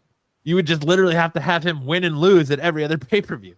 Yep. I like it. WWE, I hope you're listening. I like it. Do it. Do it up. Will they do it? Probably not. But I like the sound of it. So. Oh no, they definitely won't do it. Definitely won't do it. But I like that. I think that's good. That builds good heel Cena though too, because if he loses to Randy, and Randy wins 15, then he automatically says, "F this. I'm inserting myself in the Money in the Bank ladder match." And I think it would be even better if he lost at Money in the Bank, then inserted himself in that match at the end of the night, and won the Money in the Bank, and then cashes in to win in the most heel Cena way. They gotta change things up and make him do things that we don't expect to make him a good heel before, because then otherwise I feel like it just taints his career. If you have him end his career on a sorry ass heel run, and that's what this has been. We're 2 months into heel Cena, and 2 months into heel Cena, it's been a sorry ass heel run.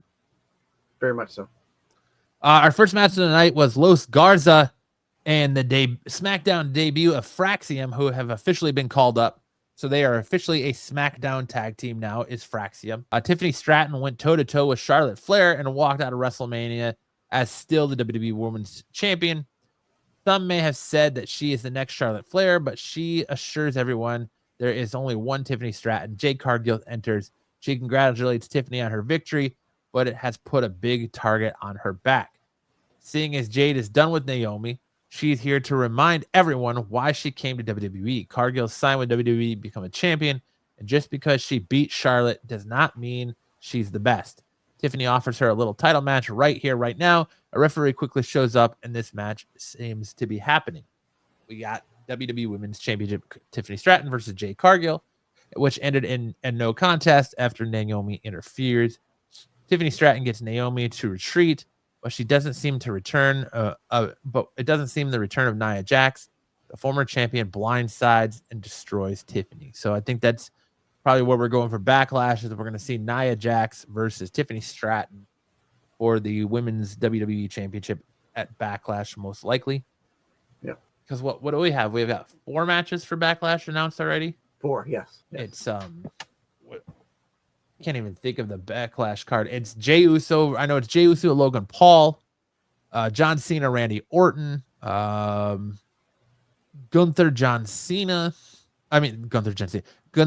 Pat McAfee, Lyra Valkyria versus Becky. That's 4. That's it so far, right? Let's see here. Yeah, John Cena versus Randy Orton, Lyra Valkyria versus Becky Lynch, Gunther versus Pat McAfee, and Jey Uso versus Logan Paul. So yeah. And so I think that's logical. Tiffany Stratton versus Nia Jax is probably going to happen at Backlash. Yeah. Jacob Fatu gets a lot of love and respect from the crowd. Solo Sikoa calls him the future of this company. The rest of the family wanted nothing to do with him, and Fatu wouldn't be here as the U.S. champion if it wasn't for him. Solo keeps on talking, credits the Fatu for success until his microphone is snatched out of his hand. The champion tells him to don't get it twisted. He's told Solo Sikoa the title was coming back to the family, and he was going to do it with or without him. Fatu knows this title means he's in America's most wanted and a menace to society. He's a gas with no brakes. He's all gas, no brakes with it. And before he can say more, LA Knight interrupts the celebration. LA Knight congratulates Fatu and gives him credit, but he has to understand something. He isn't worried about having a hell of a match at WrestleMania. All he cares about is winning, and he wants a rematch right now. Drew McIntyre interrupts him, and he tells us it isn't always easy being Drew McIntyre, and he's glad to be past the roadblock that was Damian Priest. The next plan was to challenge John Cena for the title, but when Randy Orton jumped the line, despite losing to him a few weeks ago. So with that said, he wants to fight the baddest man in the yard. LA Knight is pretty insulted by McIntyre waltzing in on his territory. So if he has a problem, he should get in the ring and show how badly he wants the U.S. title. Nick Aldis pops to book a number one contenders match between LA Knight and Drew McIntyre. So we're probably going to get Jacob Fatu versus the winner of that match. I ultimately see that breaking down to being Jacob Fatu versus LA Knight versus Drew McIntyre versus Damian Priest at SummerSlam. I think that's where we're going with this. Fatal 4-way? Yeah. I think that's SummerSlam? At SummerSlam, yeah. Oh, at SummerSlam. Oh, okay. I think that SummerSlam's 2 nights. So that's right. It is 2 nights. It's going to be a WrestleMania-esque card. So I think that's where we'll see that, as they're gonna have Jacob Fatu hold the belt for the majority of the summer, and storyline's gonna lead us to a fatal 4-way for that belt at SummerSlam. Then we got a WWE Women's United States Championship match. Chelsea Green with Secret Hervis versus Zelina Vega. Zelina Vega wins to become the new champion. The Miz rants about being sick and tired of people showing up in WWE and taking his spotlight. They get all the opportunities despite him being the A-lister and most must-see WWE superstar of all time. Just as he's about to call himself awesome, the lights go out, and finally, Aleister Black returns. The fans welcome him back. Before the Miz can do anything, he's taken out by a black mass. I love that Aleister Black's back. I love that he has the same entrance. I love that he's got the same music, and that, they're going by Aleister Black instead of what was his? I can't remember his AEW name. Malachi Black. We got a U.S. Championship number one contenders match. LA Knight versus Drew McIntyre ended in no contest when Damian Priest interfered and smashed Drew McIntyre through the announce table. To end this match, Jacob Fatu showed up to take out LA Knight and Damian Priest by himself. The U.S. champion stands tall. And that's why I think we're leading to a fatal 4-way. I don't see it developing. I mean, it could develop as soon as Backlash, but I think it kind of draws out and goes until I think we're going to get a Damian Priest Drew McIntyre rematch at Backlash, maybe inside a steel cage, maybe inside Hell in a Cell, something like that at Backlash. But I think that it's going to draw out till the end of the summer where we get that fatal 4-way. Backstage, R-Truth tells, save R-Truth, protect R-Truth at all costs, because he's the goddamn treasure. Right. Backstage, R-Truth tells John Cena that if he needs anything, he'll be there for him. Cena says nothing and walks away. Jimmy Uso wonders why he's talking to Cena. Truth says it's because he is the real world champion and he wants to be just like him when he grows up. Jimmy Uso responds by, "You are grown up, man. Like, R-Truth's like in his 60s. What are we doing here?" But Truth is a treasure. Then we got our final match of the night. Surprising, a match that should have been on the Mania card. We got a TLC match for the WWE Tag Team Championships. The Street Profits being victorious over DIY and the Motor City Machine Guns. The Street Profits finally got their WrestleMania caliber match. It's just sad that it took place on the SmackDown after WrestleMania. Right. But those are your results for SmackDown from April 25th, 2025. Styx, give me your thoughts and your rating on SmackDown. Everything on SmackDown went really well. I like the matches. The Cena stuff was actually kind of good. The back and forth with Randy, some of the backstage stuff keyed into what they got going on that night. Going forward, to me, it was definitely a solid A. So a couple things could have been a little more up, but solid A, straight across. Yeah, I agree. SmackDown was a solid show. I like the opening promo with John Cena. I like the stuff with Jacob Fatu and Solo. I wish they would, build a little bit quicker to the Jacob Fatu versus Solo Sikoa match that I think we all know we're inevitably going to get. Inevitable. Yeah. I wish that build was a little bit faster than what we're at now, because it's just an awkward love fest all of a sudden. It's like they just reversed roles. Jacob Fatu is the new Solo Sikoa, and Solo Sikoa is now just going everywhere being like, I love you, Jacob. Yeah. But I think SmackDown was a solid A. It could have been a little bit better. I like the impromptu match of Tiffany Stratton versus Jade Cargill. I think Jade Cargill is going to get her title shot. She's going to win gold sooner rather than later. I wish WWE would put a major championship on Naomi. Let her have a good singles run. She had a good singles run in TNA.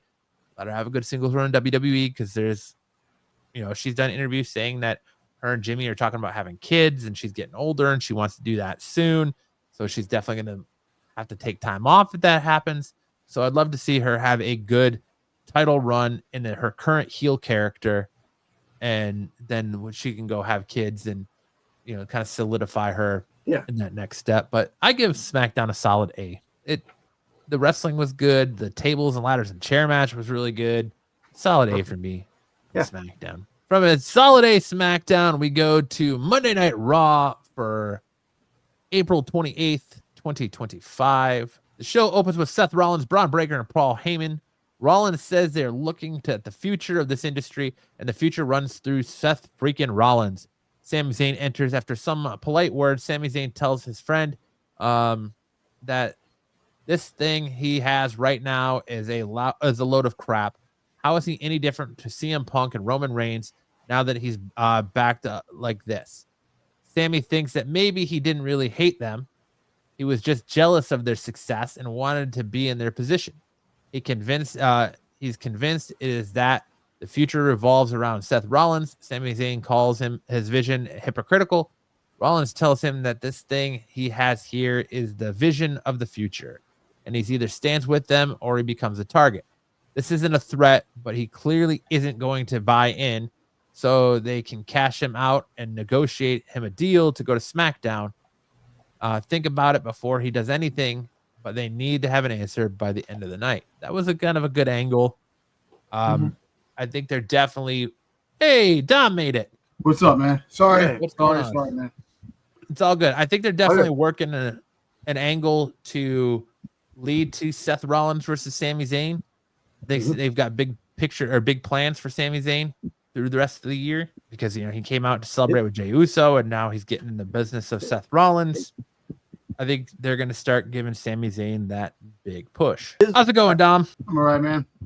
I mean, always duty calls to work, but I tried getting out earlier, man. It was a no-go, man. It was very busy down there, so. No worries. Duty. Obligations are what they are, obligations, so don't worry about it. So I guess we talked about SmackDown already, right? Yeah, we talked about SmackDown. Do you want to, before we continue on with Raw, do you want to throw anything in the ring of, as far as your thoughts on SmackDown? The Randy Orton and John Cena feud that's going to be taking place. We all know that, unfortunately, Randy Orton is not winning. Well, you say that, but Styx had a genius idea.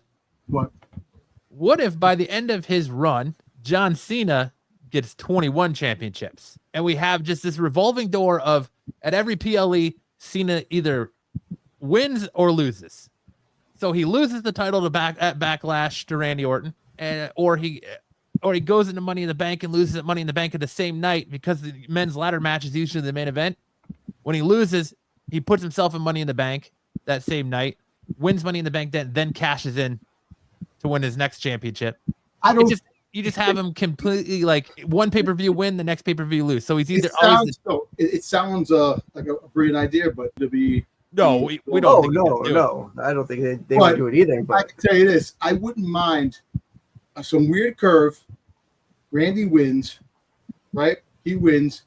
The Rock comes back, because The Rock is going to come back. We all know that he's coming back. They try to connect the whole Seth Rollins thing with The Rock, that it's going to become the big faction. Rock comes back, and forces the belt off of Randy Orton, causes another feud, takes the belt and gives it to John Cena.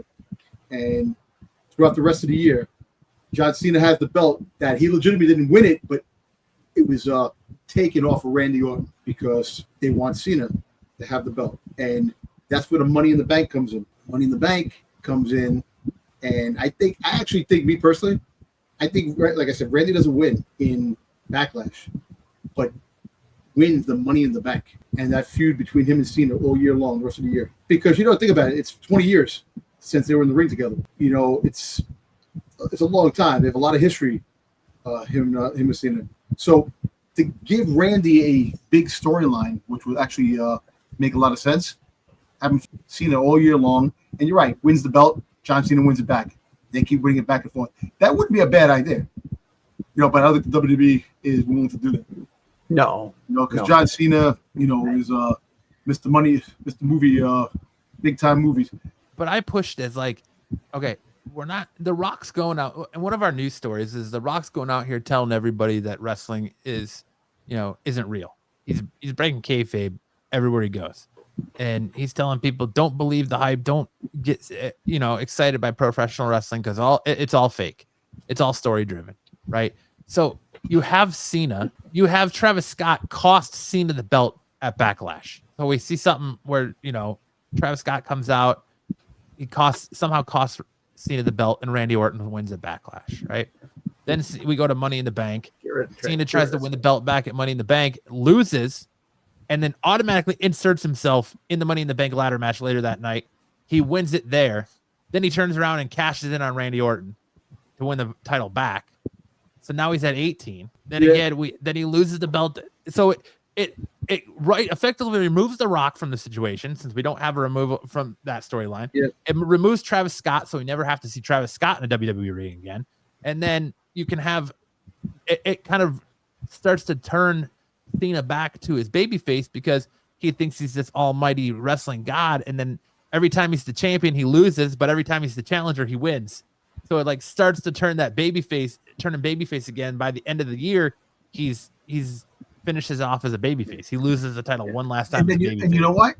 And he feuds with Randy Orton, and Randy Orton gets frustrated and winds up turning heel again because of all the times he keeps losing back and forth. It pisses him off, and then it switches reverse where John Cena becomes the babyface and Randy Orton becomes the heel. Hey, you know what? It could work. Yeah.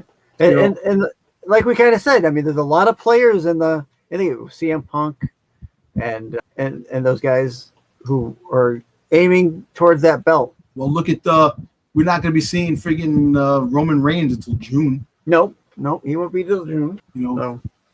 So he's not coming back to June. And then, like I said, there's a good chance to really pump, the Jacob Fatu thing with fighting, fighting LA Knight, Drew McIntyre, and who else is in that match? Damian Priest. It's all right. Jacob Fatu's not losing. We all know that for a fact. No, I said I see that potentially turning into we're going to get Damian. I think we're going to end up getting Damian Priest versus Drew McIntyre again at Backlash in either a steel cage, maybe a Hell in a Cell. Yeah. And then I think it's going to all culminate to a fatal 4-way at SummerSlam. Jacob Fatu versus Drew McIntyre versus LA Knight versus Damian Priest. I think Solo is going to get involved and fucking interfere. Yeah, I think that's going to culminate at Mania next year, or Royal Rumble, where we get Solo Sikoa versus Jacob Fatu, because they're hinting it, but they don't seem to be in any hurry to get there because they took him and flipped him. So we went from I love you Solo to now I love you Jacob. It's what's crazy? Weird, love triangle. Just found out that Solo's middle name is Yokozuna. Well, he was a member of the Bloodline. Yeah, it's Yokozuna. So just found that out. Let me ask you a question. You did the news, right? Did you have the potential Julia and Roxanne call up? No, we didn't have that in there. Yeah, okay. Because we were going to talk about it in Raw, because we were just getting ready to. We just covered the Seth Rollins promo on Raw with Sami Zayn before you came in, so we were just getting into the Rhea Ripley versus Roxanne Perez match. Because I'm telling you this, because apparently the rumors are swirling that it's going to be Rhea Ripley versus Julia for Backlash. They're hinting at it, because this is what I think is going to happen. Because with the next pay-per-view with the next NXT, she's fighting Stephanie. But yeah, I think Rhea Ripley's going to friggin' go in there and friggin' interfere. And so you think she beats Jordan Grace next week to I fight? think Jordan Grace is going to win because Rhea Ripley's going to come and interfere, and that's going to set up the Julia thing versus Rhea Ripley at the pay-per-view. I think they're gonna. I think all three of them are called up. I just think they haven't told us Stephanie's called up yet because she's the NXT champion. But I think we're gonna see her fighting on Raw a lot more, like she has been. She had the last two times, big pops. So you can't have big pops like that and not friggin' have the girl up in the big leagues. You can't. It's not to say I want Pat McAfee or Michael Cole to give us the when she's doing that move too. Listen, I'm just like Booker does. Yeah. You know, what pisses me off? That Ice Cube's son is now a wrestling podcaster, and he's getting all these wrestlers on. I think that he was talking to Stephanie about that. He goes, "Let me ask you something about that move you do. Do you have a name for that move? This and that. Where you drive Booker T crazy and stuff like that. If we can call it something else, because his partner, the other guy that's talking with him, and Julia, and Stephanie's laughing. I'm like, but because he's famous, he's the son of a famous guy, that he's gonna get more clicks and stuff like that, and get all these people. But to his credit, he's always been O'Shea Jackson Jr. has always been a professional wrestling fan. I know, but come on, man, give me some of that. Let's get some of that over here. Let's get some of that. We haven't tried. I haven't tried to get any wrestling people on here yet. I thought Styx was going to do that. Styx was the guy that was like, I can reach out to wrestlers. I can. Just let me know when you want to. There you go. You got to be ready to do it before you do it. I think we need to get more than 100 views an episode to do it though. Like, yeah, I know. You know, it's just, I don't understand. You know, we have a legit thing. You know, you're the voice behind the magic here, man, and you make it happen, Matt. You got the, you're the most electrifying friggin' nah, come on. It's a team effort. It's a team effort. I know, but you know what? Look, all kidding aside, if you ever notice the guys that are on Instagram, the girl that does the wrestling, and there's a guy, they have a lot of views, and it's like, how, they do live streams all the time, like live streams, and they sit there and they're like, oh my god, and they're looking like a video as it goes on, and dude, when we were doing our live stream, we did 400 plus views in one during that live stream. So, and I'm interested to see what our Backlash live stream does, because I announced that we're gonna do a Backlash live stream on that Saturday, next Saturday. Next Saturday, okay. May 10th. Yeah, okay. So I'm interested to see what that does, but the live stream did gangbusters, man. Yeah, I missed it, man. Unfortunately, I missed it, but we'll see. There's gonna be many more. Yeah, we have to make sure our feeds are synced up, because I was a little ahead of Styx, but yeah, you were. That's fine. I was actually, after seeing the numbers and how well it did, I was kind of disappointed that we couldn't do night 2, but that's what they get for putting it on Easter. Yeah. Too many people doing too many things in one weekend. But yes, I agree with you. We've talked about it before, that like all of a sudden, just everybody's got a wrestling podcast. Everybody's a wrestling fan now all of a sudden. So that's true. Again. But it is what it is. But as of Monday Night Raw, if these girls are all called up, it's going to be really something, you know? Yeah, because we got Rhea Ripley versus Roxanne Perez. We had a no contest after Julia interferes. Io Sky rushed to the ring to make the save after doing well for a while. She eventually struggled with the numbers game, but then Rhea Ripley emerges to scare Perez and Julia away. I'm very surprised that they brought Julia. You know, we said that Julia was going to come out. I thought that Julia was going to have. She has the heel angle now. She's doing the heel stuff, and she's in there. I thought that it would go back and forth. That she would have a big rivalry with Stephanie in NXT to a certain extent, and then eventually, by maybe year's end, they'll get the call up. This is really quick, so I guess they see the potential, and we still don't know why she took the loss to Stephanie and was out for like a week or two, and then came back. Oh, she was out for like a month. I don't know, really. It seemed like a week or two. Yeah, because she lost it at Roadblock, right? Yeah. And she came back, and then she was out for like a month, and then came back. She came back did she come back at Stand and Deliver, or did she come back before Stand and Deliver? I think she came back for Stand and Deliver.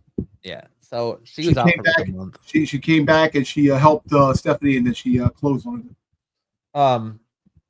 I think it's the crop of talent they have down there. They've got all these women that they're trying to push. They've only got the women's, they've got the women's NXT championship and the North American championship. Sol Ruka, they obviously want to have a big push for Sol Ruka, so she's the NXT North American champion. And now what do you do with Jordynne Grace? Your title picture is you've got Jada Parker, Jordynne Grace, Julia, Stephanie. Who else? Like Sol Ruka is going to be pushed up there. I think it's makes sense for them to push.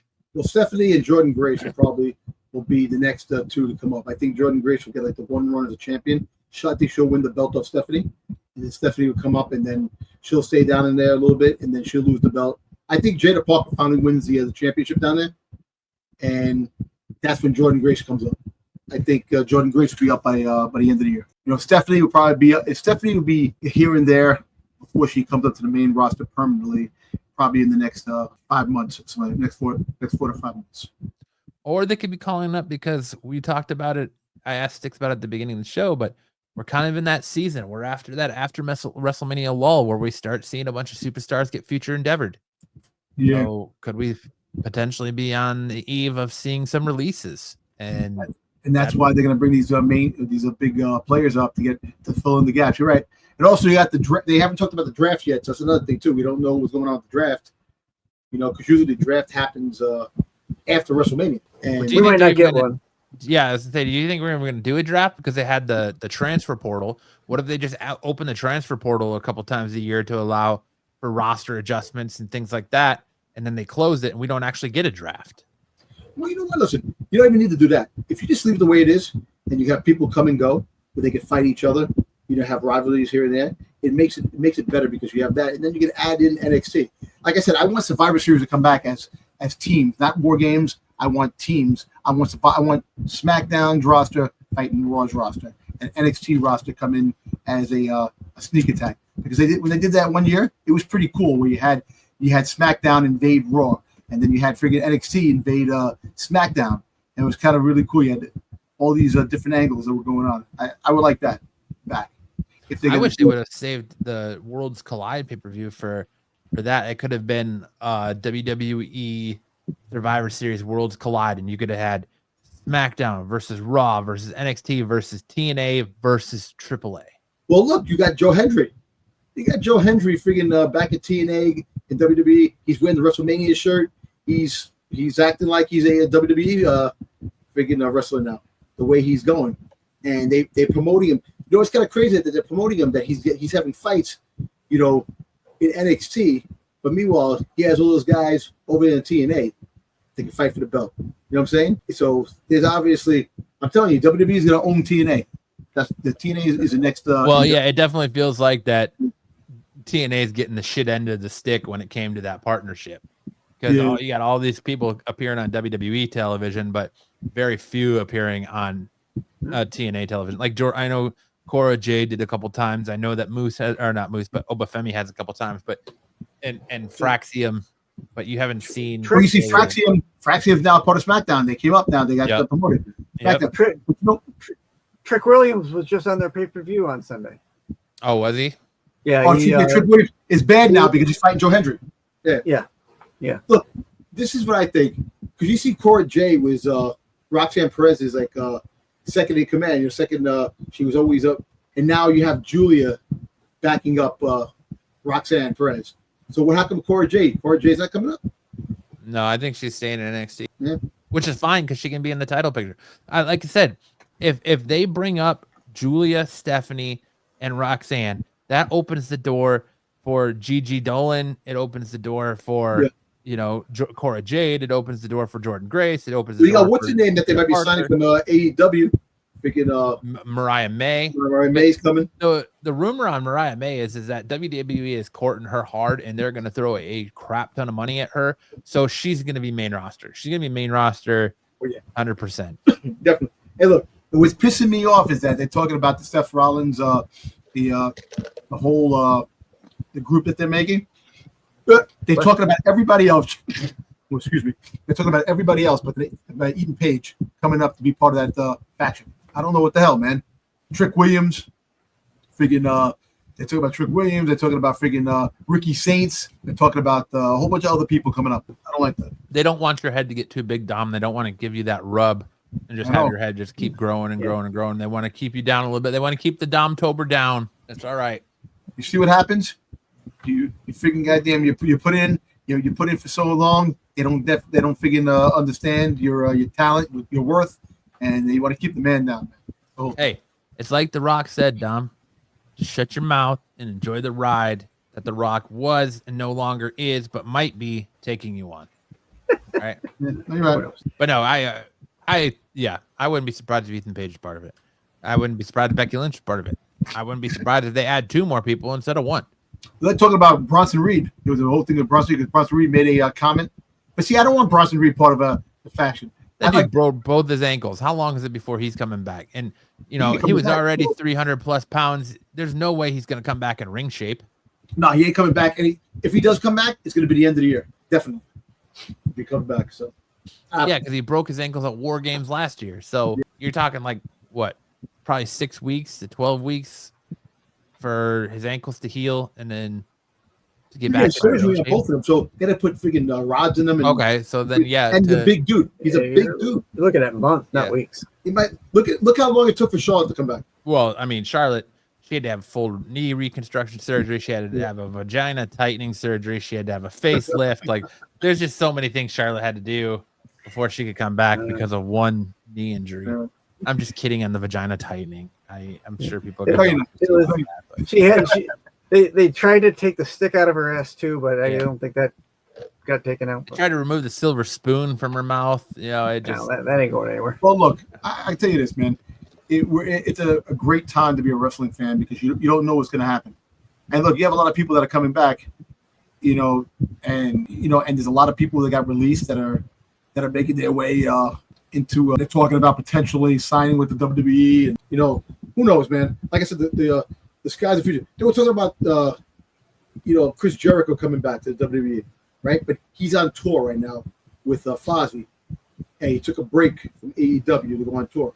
Homeboy needs to just retire. He needs to be Fozzy. He's touring with the bear from the Muppets. No, that's his name of his band. I know. Yeah. Waka. Yes, Raw was actually interesting. I enjoyed Raw this week. I thought Raw was good. Yeah, back to Raw. The Judgment Day are happy to all be together again. JD McDonough thought Liv Morgan would let Finn Balor know they have a tag team match tonight against the War Raiders. Balor appreciates the thought, but he nicely reminds them to keep him in the loop. During the break, Grayson Waller lets us know that he's asked Nick Aldis for an opportunity, but it's only for a singles match for himself. Austin Theory is clearly unhappy to hear that. When are they breaking these two up? I think they are. It's coming. I feel like this is like the slowest breakup I've ever seen. I know it's definitely happening. I think it's going to be happening very soon. This breakup and Austin Theory could be enough. Well, I don't think Austin Theory could become a part of the Seth Rollins's faction, but Austin Theory, I think he needs to be babyface to get the fans behind him because I think that he could be a potential get back. I think they've been trying to kind of have him sprinkle some baby face in there in the last few times we've seen him on camera. Just not working. No. Grayson Waller's a good wrestler too. It's just it was A-Town done with a good tag team, but it just fell flat. Well, and not to mention they're wasting Grayson Waller because he's in his 30s. He's 35, so really he's on the back end of his career. Yeah. To where Austin Theory, I think he's still in his 20s. I think he's like 20, 25, 26. No, he's 27. 27. So okay. He's still in his 20s. So, but the problem with Austin Theory is he's never going to get that push in the current WWE because he was Vince McMahon's golden boy. He had that Vince McMahon seal of approval. He was Drew McIntyre 2.0. Remember when McIntyre had it? McIntyre had to leave, hone his craft, and come back completely different to distance himself from that. So I think Austin Theory is essentially going to have to do that too, because as long as he's in WWE right now, he's always going to have that mark of being Vince McMahon's golden boy. And this current landscape of WWE TKO to try and distance himself from Vince McMahon and what's going on with this Janelle Grant lawsuit, they're going to push him into the dirt and bury him as far as deep down as they can. Yeah, but at least he gets screen time. And at least he's still on TV. Brock Lesnar, on the other hand, is definitely. Well, Brock, I mean, he wasn't watching chicks pee like Brock Lesnar allegedly was. So, yeah, I mean, I get that he wasn't partaking in it like allegedly Brock Lesnar was, but, and I say allegedly, but still, like, you're tied to Vince McMahon, so that's like really not going to look good on you as far as a big push moving forward. Logan Paul took the talks in ring. He calls the people stupid for not knowing what a true legend looks like. A true legend doesn't look like Jey Uso either. After 7 days of thinking he has done everything in this industry except for winning a world title, he sends a warning to Jey Uso, who quickly answers the call. You've done everything, dude. You've only won the United States Championship. You haven't even won the Intercontinental Championship yet. And everybody knows the Intercontinental Championship is that rub you get on the way to the world title. So, and on top of that, you didn't win the tag team championships that either. Yeah. You all you've held is the U.S. Championship. Yep. Jey Uso tells Logan Paul he didn't work hard for over 15 years to hand this title over to some YouTuber. If he wants this, he has to come and get it. Logan tells him he will take it, and Jey will do what he's always does, crash out, screw up, and lose the title quicker than he lost the IC title. Enjoy it while you still can. And Jey Uso super kicked Logan Paul in the face. Yeet. 4 letters, 1 word. Yeet. Next, we saw the New Day join the commentary table for the next match. The War Raiders versus Judgment Day's JD McDonough and Finn Balor, with the War Raiders picking up the win with an assist from Penta. Then backstage, we saw Paul Heyman continue to persuade Sami Zayn to jump to SmackDown, or at least consider joining them. He has a decision to make. Becky Lynch is here to explain why she attacked Lyra Valkyria, but before that, she admits to being the one who attacked Bayley. I think we all saw that coming before. Yeah. She gets angry with the fans for not liking that after everything Bayley has done for her since 2019. She is always crying about wanting to be a bigger star, but she has to go see what a bigger star looks like when Becky Lynch walked down the ramp at WrestleMania. As for Lyra Valkyria, she has high hopes. Becky mentored and tried to save her from that bitch, which she called Bayley a bitch. She would have never won those titles with Bayley, but luckily Becky got there before. Lyra Valkyria enters. She lets her know that many of the women backstage warned her about Becky Lynch's merciless nature. Lyra knows exactly what she is, the illusion of Becky Lynch, and she will make her pay for what Becky Lynch is going to win the belt. She is going to win the belt. She's winning it at Backlash. Everybody knows it. Yep. At this point, it's like the worst kept secret in WWE. Yep. She's winning the belt at Backlash. She is thinking about when she lost the NXT title to her in her last match. Becky Lynch isn't interested in wrestling her in Kansas. Valkyrie challenged her to an IC title match at Backlash. Becky will make the better and her match. Lyra cuts her off by saying no, only she made herself matter. She is a better wrestler and will make her pay. The fight, but Becky Lynch can't handle it and retreats. As Lyra walks to the back, Lynch returns to get a cheap shot. Then in true Redeemer fashion, we got a vignette of Rusev telling us he went back to Bulgaria to fix himself, and now he's back and will put his abilities to good use. AEW Bulgaria? Yeah, he will fix everyone who wasted their talent like he did. They are all on notice. They will be redeemed. So I went back to Bulgaria, AEW. I had a word. Yeah. Might as well call it the gulag. Exactly right. That's funny. But he's keeping that Redeemer persona. You know what? Who do you think will be a good matchup with Rusev? I think Gunther. I think it would have been, like I said last week, it would have been better for Gunther for Rusev to show up and pull Gunther off McAfee. Yeah, I think they go with the Goldberg angle, because Goldberg, they still got that storyline that never fit. They're gonna fix that storyline. Goldberg is gonna help McAfee. I can tell you that. I think Bronson Reed, when he comes back, would be a good one. Omos would be a good one. Braun Strowman. Who else? Jacob Fatu. We get let me see, Jacob Fatu. Yeah. Who else? I think Braun Breaker. Braun Breaker. Yep. Let's see, but I don't think that's gonna happen because it could, because is Seth Rollins heels? Are they heels? Because they might have beat the shit out of freaking Sami Zayn, but I still think that Roman Reigns is a heel because Roman Reigns, they're saying Roman Reigns is officially babyface. His loss at WrestleMania was his official babyface turn. Okay, because I'm thinking about the fact that Seth had every right to do what he's doing. Yeah, but they have not established Seth in that group as heel or face yet, but I know that they are saying that because Roman he came. Reigns, You notice that he was giving fives to people in the stand because heels don't give fives to anybody. He was giving five when he came in when they played Seth Rollins music. He was doing that. So I don't know. Hey, and speaking about Seth Rollins and Paul Heyman, right? So apparently Paul Heyman has this young fiance that she's young, 26 years old or something like that. That girl, his fiance? Is that who his fiance is? So apparently I don't know if that's true, but apparently there's a girl at my hotel, got 19 million followers, and she looks like the girl that's with Paul Heyman.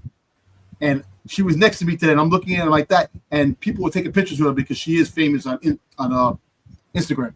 So are you in some of these shots? What? Are you in any of those shots? We'll see on. No, I didn't. I was outside dealing with a bunch of freaking Jim Jones and what's his face? One of the other rappers, Judicus. They were outside in front. They had all their sports cars parked in front of the hotel, and they had some kind of a DJ thing going on in Times Square. So we got to put a body cam on you so we can just watch you all day. I was pissed off. I wanted to get out of there, but apparently this girl came down to go, and I'm like, people like stopping her, this and that, and I'm like, oh shit, this is the girl, Paul Heyman's fiance. I'm like, well, apparently it's not. They've rumor killed that. There's a news article here that says a rumor killed Paul Heyman isn't engaged to a 22-year-old model, but poor guy. She's Chilean. Recently, a TikTok video of a Chilean model, Danielle Chavez, with Heyman went viral. And some people online claim that the pair were now engaged. Well, listen, the girl, I'm telling you, this girl, I swear, I don't know, I figured out. So apparently Paul Heyman's her manager. Yeah, so apparently he has a modeling. He represents models too? Paul Heyman is just a man of the people, apparently. Well, I've seen her. I don't blame him. He's a man of the people. The Heyman hustle. Yeah, I know, right? Well, maybe we'll see her at SummerSlam. Yeah. With is it Nicki Minaj that's the musical guest for SummerSlam? Oh, is she? Yeah, I believe so. I believe it's her that's doing all those videos for it. The promos. Oh no, that's not Nicki Minaj. It's or that. Oh my god, why can't I think of her name? It's not Nicki Minaj. It's the other one. It's that Megan Thee Stallion. No. It's I don't know these pop girls. I can't keep them straight. It's the chick who sings the song WAP, Wet Ass Pussy. Whoa. What'd you call me? Oh, freaking! Isn't that the Stallion? Megan Thee Stallion? No, it's Megan. It's Cardi B. Cardi B. Oh, Cardi B. Okay. Once you go past 1989, my musical knowledge goes right into the can. Yeah, dude, this girl was at my job today. That's the girl that's supposedly. It looks like her. Yep, she was at my job today, and I was like, I'm looking at it, and she's right next to me. And I'm like, oh, sorry. And people grabbing and going like this. Take a picture. She take a picture. 19 million followers, man. I'm lucky if I have one follower, man. I follow you, Don. There you go. Appreciate that, man. But you don't make me money. Damn you, Styx. I know. I apologize. I apologize. That's okay. Don't let it happen again. Yeah, but Rusev is definitely. So apparently Lana's in the back too. They were saying that they might pair them up again. Yeah, Making makes sense. Yeah. We had Ivy Nile with Chad Gable versus NXT champion Stephanie Vakir, with Stephanie Vakir picking up the win. You saw that nasty friggin' leg sweep that she did with her leg on the friggin' rope? Yep. Damn. We got an interaction between Nick Aldis and AJ Styles, and the Judgment Day's Liv Morgan is granted time off to film a movie in Hollywood. Dominic Mysterio asks for time off because he's the champion and can do what he wants. Aldis tells him he should expect double his workload now. Well, I don't know if the rumors are true. They're saying that friggin' Liv Morgan is doing Spider-Man. They already debunked that. It came out and then it got debunked right away. They're saying that she's going to be doing a movie because a lot of people were saying, oh, she's gonna be Gwen Stacy, she's gonna be Spider-Gwen in Spider-Man 4, but apparently it's already, I don't know, one of the biggest insiders that's usually right is saying that she's in Spider-Man, and then others are saying no, she's in a movie that's gonna be more like what, I can't remember what's that, any Everywhere All at Once type. Yeah, I know that. Yeah, I know that. She had an acting debut in Chucky. On friggin' Sci-Fi. She got killed by Chucky. But so if is it Dan? Who's the guy who is the big Hollywood scooper that gets like 90? He's like 90. Daniel RPK. Yeah. So I think he's the one that broke it. So it's until we see it, that could be the thing. And Spider-Man is filming right now. So I don't know. We'll find out Monday on Raw when they announce what it is. According to IMDb, she's in pre-production for a movie called Bad Lieutenant Tokyo. I don't know much about it. It just says gambling addict, Tokyo cop, and an FBI agent search for a missing politician's daughter, while a mysterious killer works in the criminal underworld, watching their every move. Yeah, that doesn't sound like what they're pushing, because they're saying that this movie's going to be career changing for her and will potentially be like her foot in the door to Hollywood. Well, if it is any foot in the door is a positive move. But if it's a Marvel movie, she's definitely it will put her on the map when it comes to things. So if she is doing a Marvel movie, and like I said, that be if she got put in a Marvel movie? Seth Rollins got cut out of a Marvel movie, and then he shows up as Gwen Stacy in a Marvel movie. Imagine he shows up as Gwen Stacy. Yeah. Yeah, my name is Gwen Stacy. Nah, but we'll see what happens with that. So that means the tag team belts aren't going to be defended anytime soon. I think it means that they're gonna drop them before she leaves. Yeah. So probably Backlash. Who did they have a potential tag team that's fighting them? Not yet, I don't think. No. Oh, well, unless they're gonna have him drop him to an NXT team, I'm surprised. They should have just had him drop him to Dolan. Then, yeah. Well, maybe they'll have another thing where they show up at NXT again and do that, then lose it. We'll see what happens, because they have to lose it for them to move forward. And Dominic is gonna, and then Dominic's not gonna fight. He's gonna keep his belt for a freaking goddamn long time without fighting anybody. I think we're gonna get Dominic versus AJ Styles at Backlash for that title, and I think Dominic is going to lose. I think Dominic loses at Backlash. Nah, I think AJ loses due to the fact of carrying cross. Maybe. Dominic questions whether AJ Styles is looking for a retirement home, so AJ suggests that he could be looking to smack him in the face. Liv Morgan quickly gets Dominic out of there. AJ would love an opponent, and Aldous is already thinking the same. So that's why I think it's going to be. So do we find out what happened to Adam Pearce? Did he get sick? We do not know what happened to Adam Pearce. I don't think. At least I haven't seen anything. I just know that it's a doctor's orders that he had to take the week off. Mm-hmm.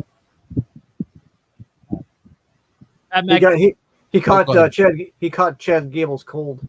Oh, there you go. He caught the cold. He caught the El Grande Americano cold with extra foam. Oh, yeah. He got a yeast infection. Oh God, yuck. Yeah. Pat McAfee cut a motivational speech about his life and how he wants to be remembered. He also put over Michael Cole and vows to protect his boy from idiots like Gunther. If he has a problem with Cole, then Pat has a problem with him. He calls out Adam Pearce despite him not being there. So Nick Aldis walks out. Pat wants him to lift Gunther's suspension and book a match ASAP. Aldis has already talked to Pearce about this, and they cannot lift his suspension right now. However, what they can do is schedule a match between Pat McAfee and Gunther at Backlash. Pat quickly accepts. Backstage, Jey Uso talks to Sami Zayn about what's going down tonight. After Zayn leaves, Logan Paul blindsides Jey and leaves him laying. Hey, quick question. I'm sorry, Matt. I'm sorry to bother you. Really. It's in St. Louis, right? Yes, it is. Isn't Goldberg from St. Louis? Why would he be in St. Louis, though? Just saying. No, If Goldberg, where's Goldberg from St. Louis? I think he's from Atlanta, Georgia. Georgia. Yeah, I think Georgia. Atlanta, right? Atlanta, right? I don't believe so. Or he was born in Tulsa, Oklahoma. Okay. No. But he's billed out of Atlanta, Georgia. Okay. His name is William Scott Goldberg. Okay. I thought there would be more of a connection there, but this is where freaking Gunther gets the bottom of the barrel fights, for the time being. He's out of the picture with the top wrestlers until he gets himself back up. I want to know why you're so enthusiastic to see Goldberg in the ring again. I thought, I'm just saying Like, that he has a drop more retirement people match. on his head because he can't lift them up to do the jackhammer anymore. He has a retirement match.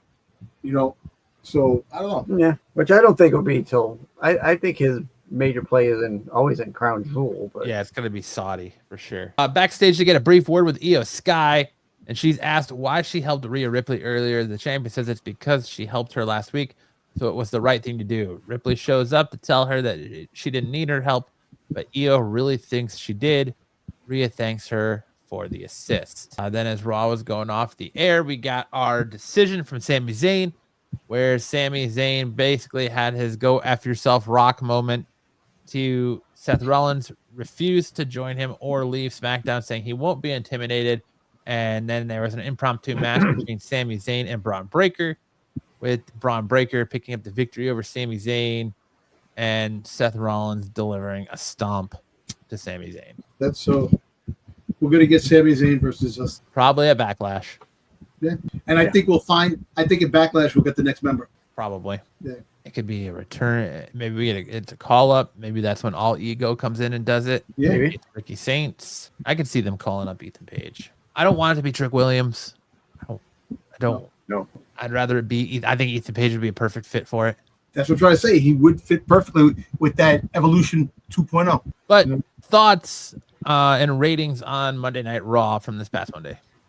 I thought it was good. I enjoyed it. We got to see, is he heel? Is he not? Seth Rollins? Is the group heel? They were heel. Paul Heyman was heel with freaking Roman Reigns. And now he's a good heel? I don't know. I don't know what's going on, but I like that. I also like the Stephanie Bakir and freaking Ivy Nile freaking fight. You can't go wrong with that. Devil's Kiss. But, and I like the fact that, things are building up. And like I said, I like the whole angle with Julia and Rhea Ripley.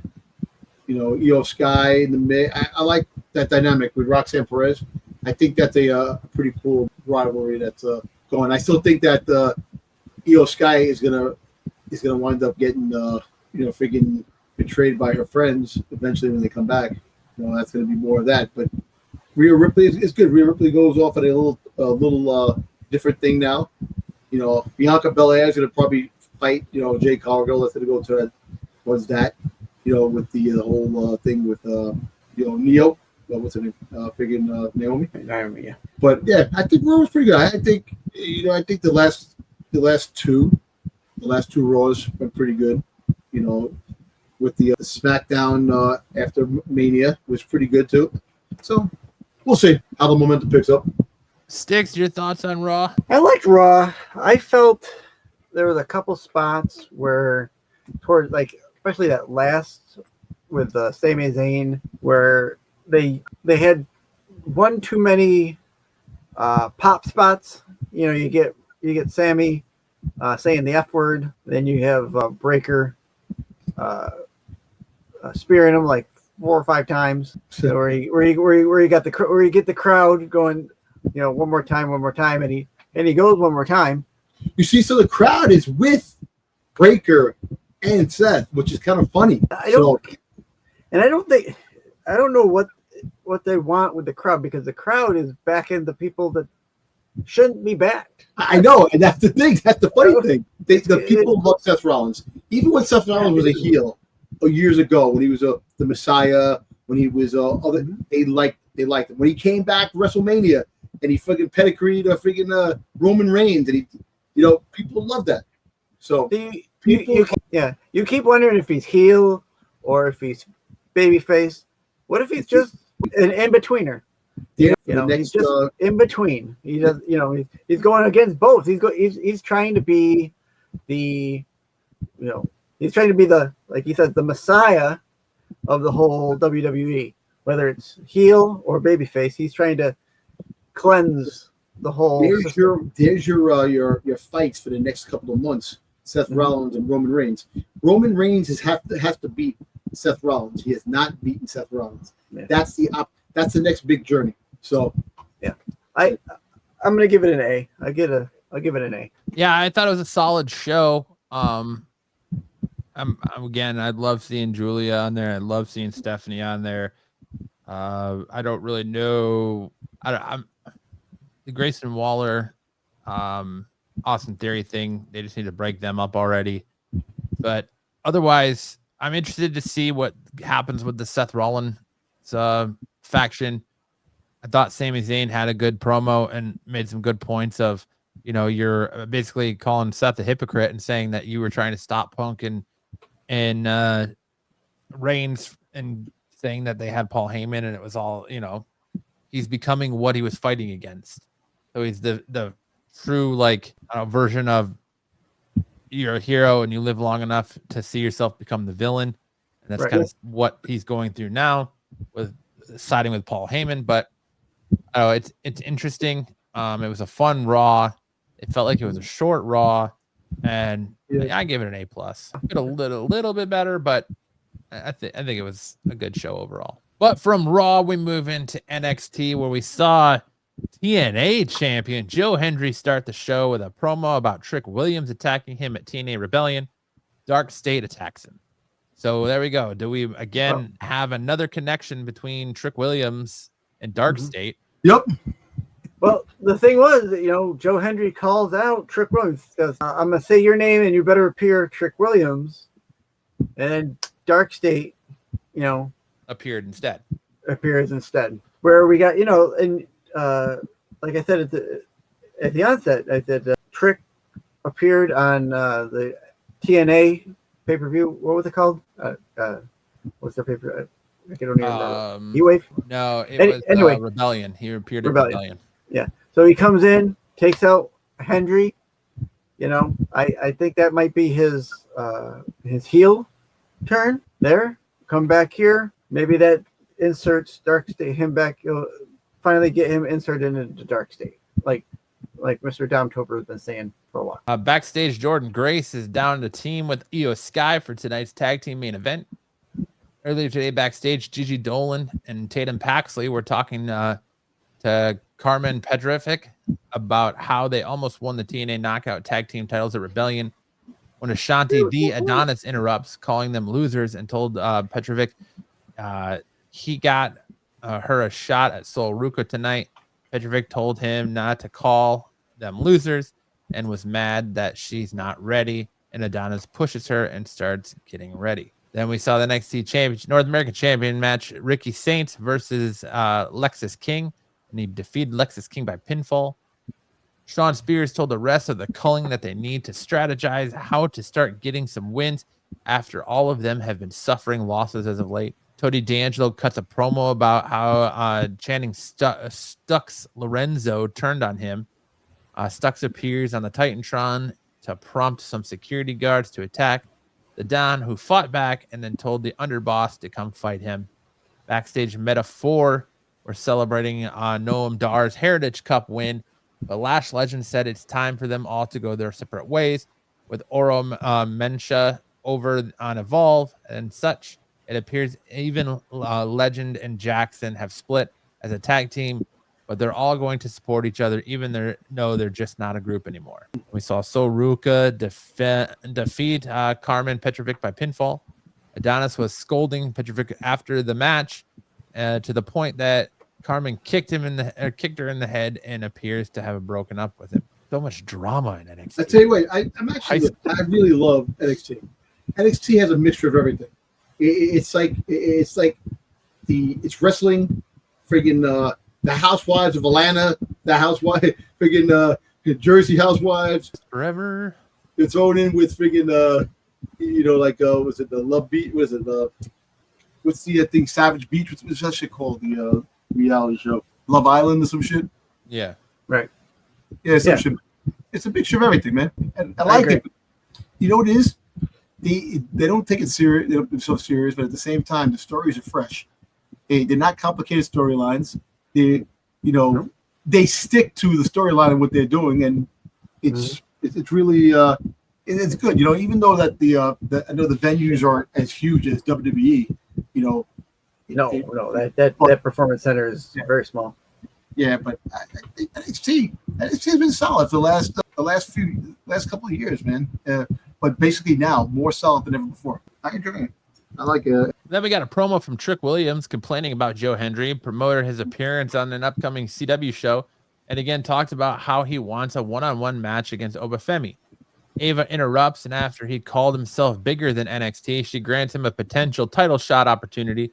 Trick will be in a 25-man battle royal next week with the winner facing Femi at Battleground. I bet you I can tell you who's winning that match. Say his name and he appears. I believe in Joe Hendry. Backstage, Julia and Roxanne Perez are on the same page. Then Obafemi was interviewed about the Battle Royale when Undertaker showed up to tell Femi something he said before about how this is his yard, but to also let him know that some of the LFG talent are coming for him. Jasper Troy, Anthony Luke, and Shiloh Hill then appeared and stared down Femi, who's going to be ready for any challenger.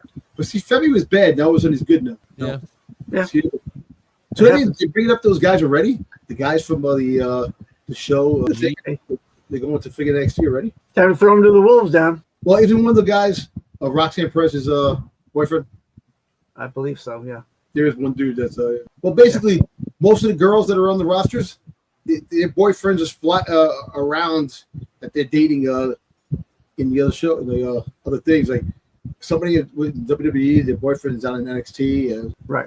And you have NXT, the girlfriends in the boyfriends in the WWE. So it kind of like it's a mixture of people.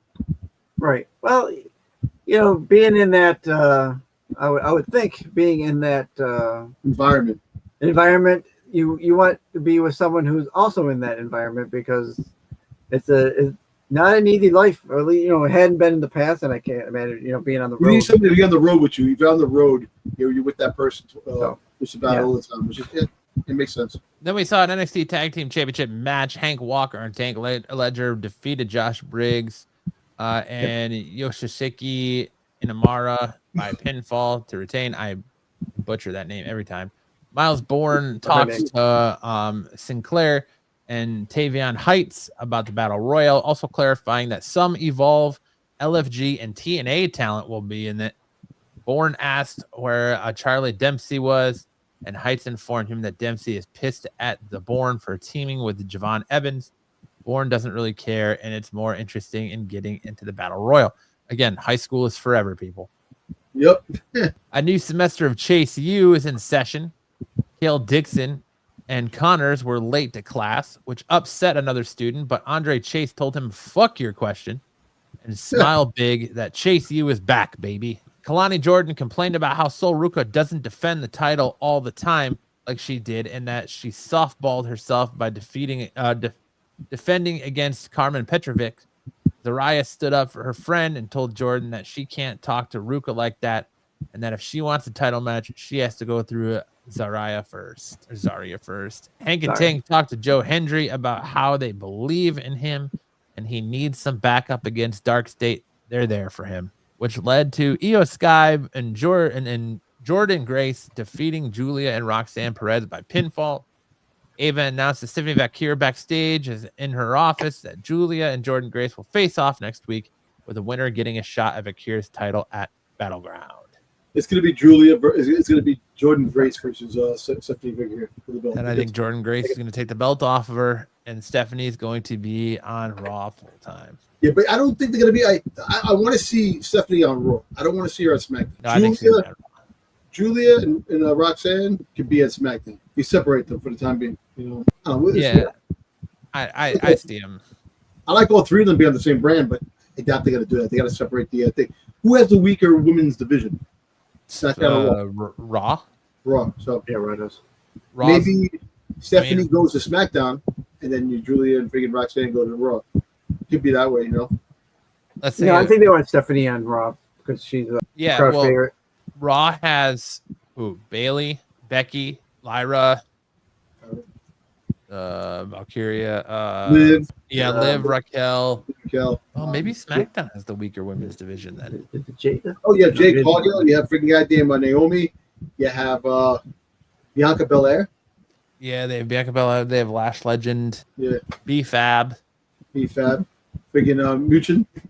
Michin. Freaking Zelina Vega. Vega. Chelsea Green. Piper Niven. But I think like we were one of our news stories was like what's been going on with Dakota Kai. All of a sudden, well, that's what she's saying. And Nick Khan says we don't bench anybody, and she's not hurt. So to me, that's why I kind of get that feeling that like Future Endeavored is coming back. Like we're gonna see a handful of releases coming up. Yeah. I don't know. That sucks. But I don't want to see. Like I said it before. I don't want to see my girl get Future Endeavored by any means. Yeah, the NXT was a good show. I enjoyed it. I actually kind of watched it while we were recording. Damn you, Styx! Damn you!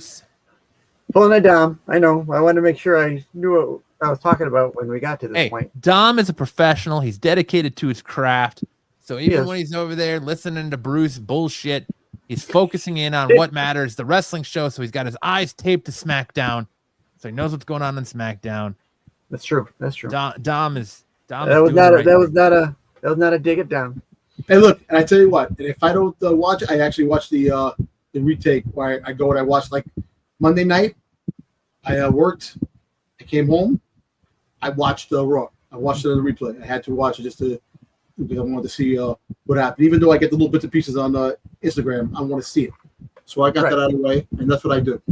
So I actually forgot Raw. Was on Monday, and I was like, because it's on at 5:00 for me because I'm 3 hours behind you guys. So, so it's like watching. I was watching something else, and I was like, oh shit, Raw is on. So I like started Raw late, and I might start doing that because then like all the commercials were gone. So I was like, all right, cool. I'm awesome. This might be the way. I wait about 15 minutes, and then at the 15-minute mark, I start watching because you catch up right away, but you don't get the commercial. Yeah. Hey, look, if it's on, I watch it. I sit there, I watch it with the show. I don't care, man. That's what I need to get my fix. Right. But, what's your rating on NXT? I give it A. A as well. I think A is across the board for NXT. Yep. Great show. Like I mentioned at the beginning, we don't have NXT or not NXT, but AEW Dynamite tonight as we're pre-recording this on Wednesday night. So Dynamite is currently going on as we're recording. So we don't have that. We don't have a spotlight tonight because Dom was late and he had to stay after and do some prior obligations. So no spotlight. So that's all right. So we're going to hand it over to Styx, who's going to entertain the masses as he takes us through wrestling's past, present, and future in the time tunnel. Step into the time tunnel, let's rewind. Every different audience gets left behind. Lights are flashing, reality's just up. Everybody's ready, let's take this on. Take it away, Styx. All right, so the talk this week has been My time about is up. Your time is now. That's right. The talk this week has been about The Rock.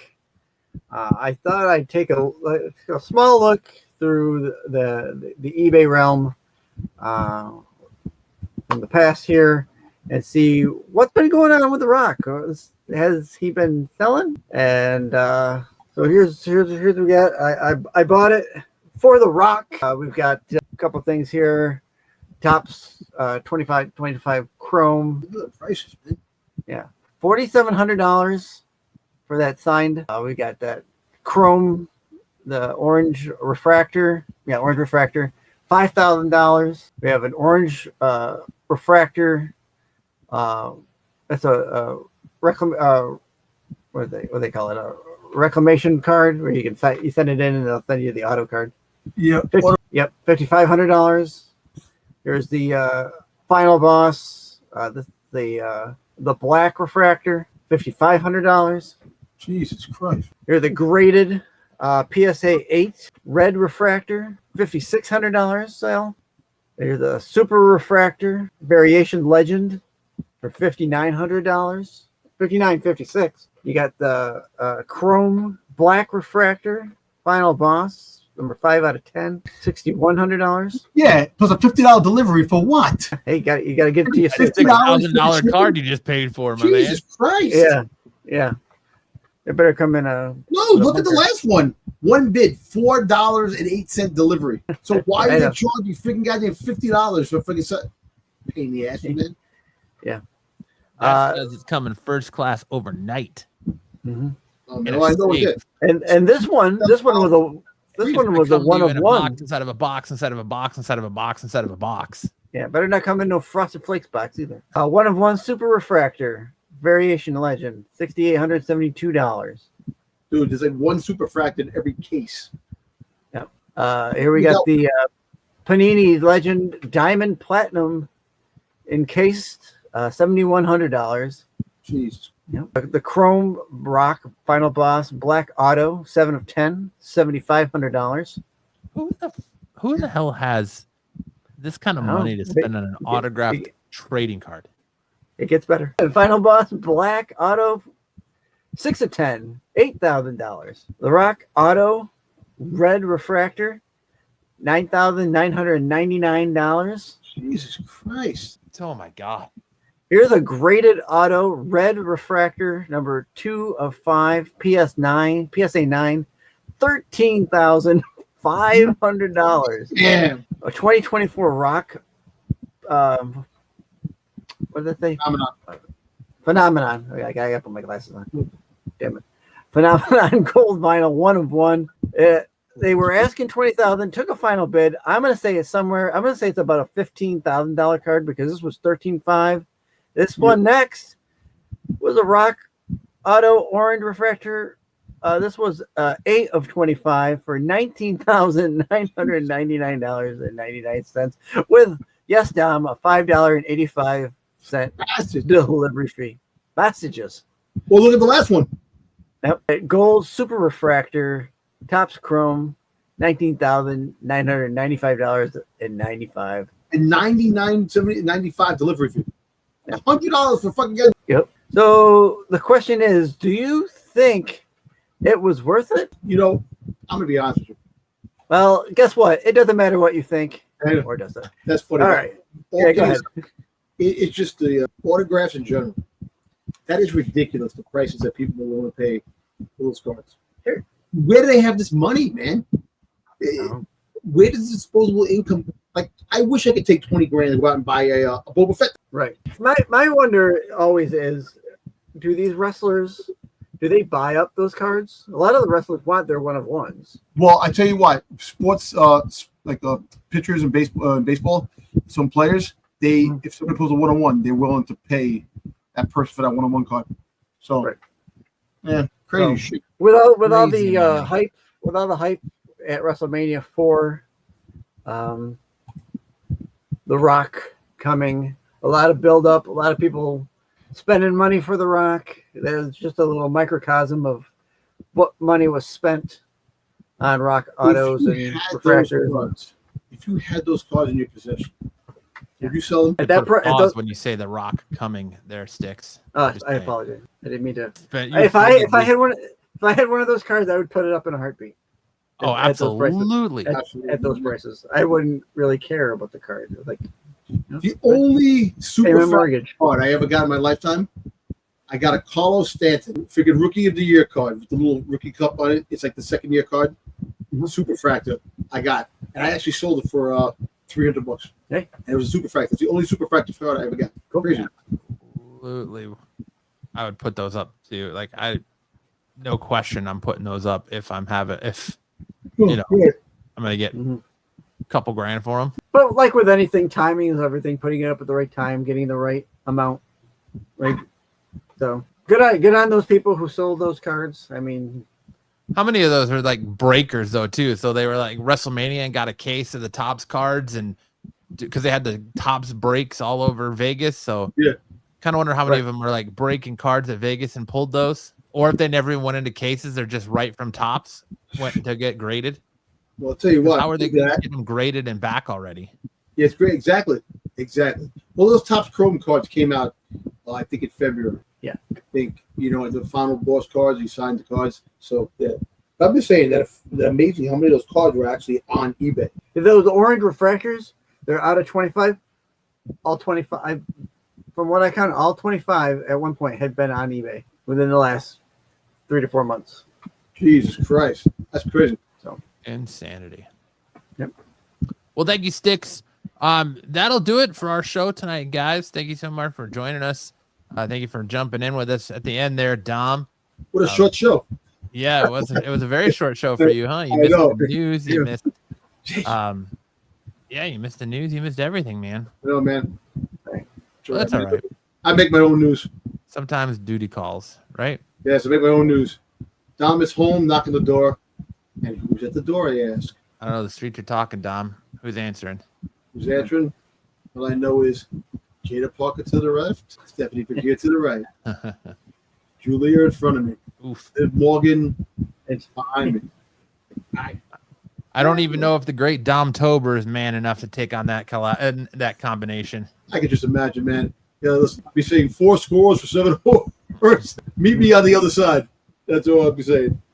Diana Happy Man. Thank you guys so much for checking out Beyond the Mat or Off the Mat. Jesus Christ, I don't even know the name of my own show. Check it out, Off the Mat. We appreciate it so much. If you like what we do here, make sure to hit that like and subscribe button. Let us know in the comment section below what you thought of all this week's helping of professional wrestling, whether it's Raw, SmackDown, NXT. We'll throw AEW in there, New Japan, whatever you're watching. Let us know how much you're liking professional wrestling product. Make sure to check out more from Styx and Dom over on Renovision. Our good friend Pete Renna joined us the WrestleMania prediction show. Hopefully he'll join us next week for the Backlash prediction show. You can find them down below, and you can check out Dom and Styx there every Friday night on the Qualified. You can check out Dom on Sunday nights there on the Star Wars show. You can catch Styx over on his channel for his Doctor Who rewinds on Tuesday nights. And you can catch me and Styx there every Saturday night, unless we're doing a wrestling show for Saturday night special. If you want more of this beautiful, beautiful thing we call professional wrestling and this amazing content from us, you can find it by clicking one of the links at the end of this video. And on that note, as always, Dom, take us out with some words of wisdom. Well, since I was late, and the only thing that can cross my mind is Devil's Kiss. Stephanie, I love you. Put me in commentary. That's all I can ask. Put me in commentary. Actually, put me as the referee. All right, let's go with that. Yeah. Booker T's got his What would your reaction be to the Devil's Kiss on commentary? Man, I'd be I always say great things happen. Body starts slapping. All I know is I honestly probably say I would definitely do a Vince McMahon where he's sitting in the chair. And he's smiling, and he goes back, and he's like, because that would be funny. All Good. right. I'm like, well, on yes. that note, thank you all so much for watching. We'll see you next week with our WWE Backlash prediction. In the ring, the lights go down. Roaring crowd, they scream and shout. Chants echo, shaking the ground. Warriors clash, the game is found. Welcome to the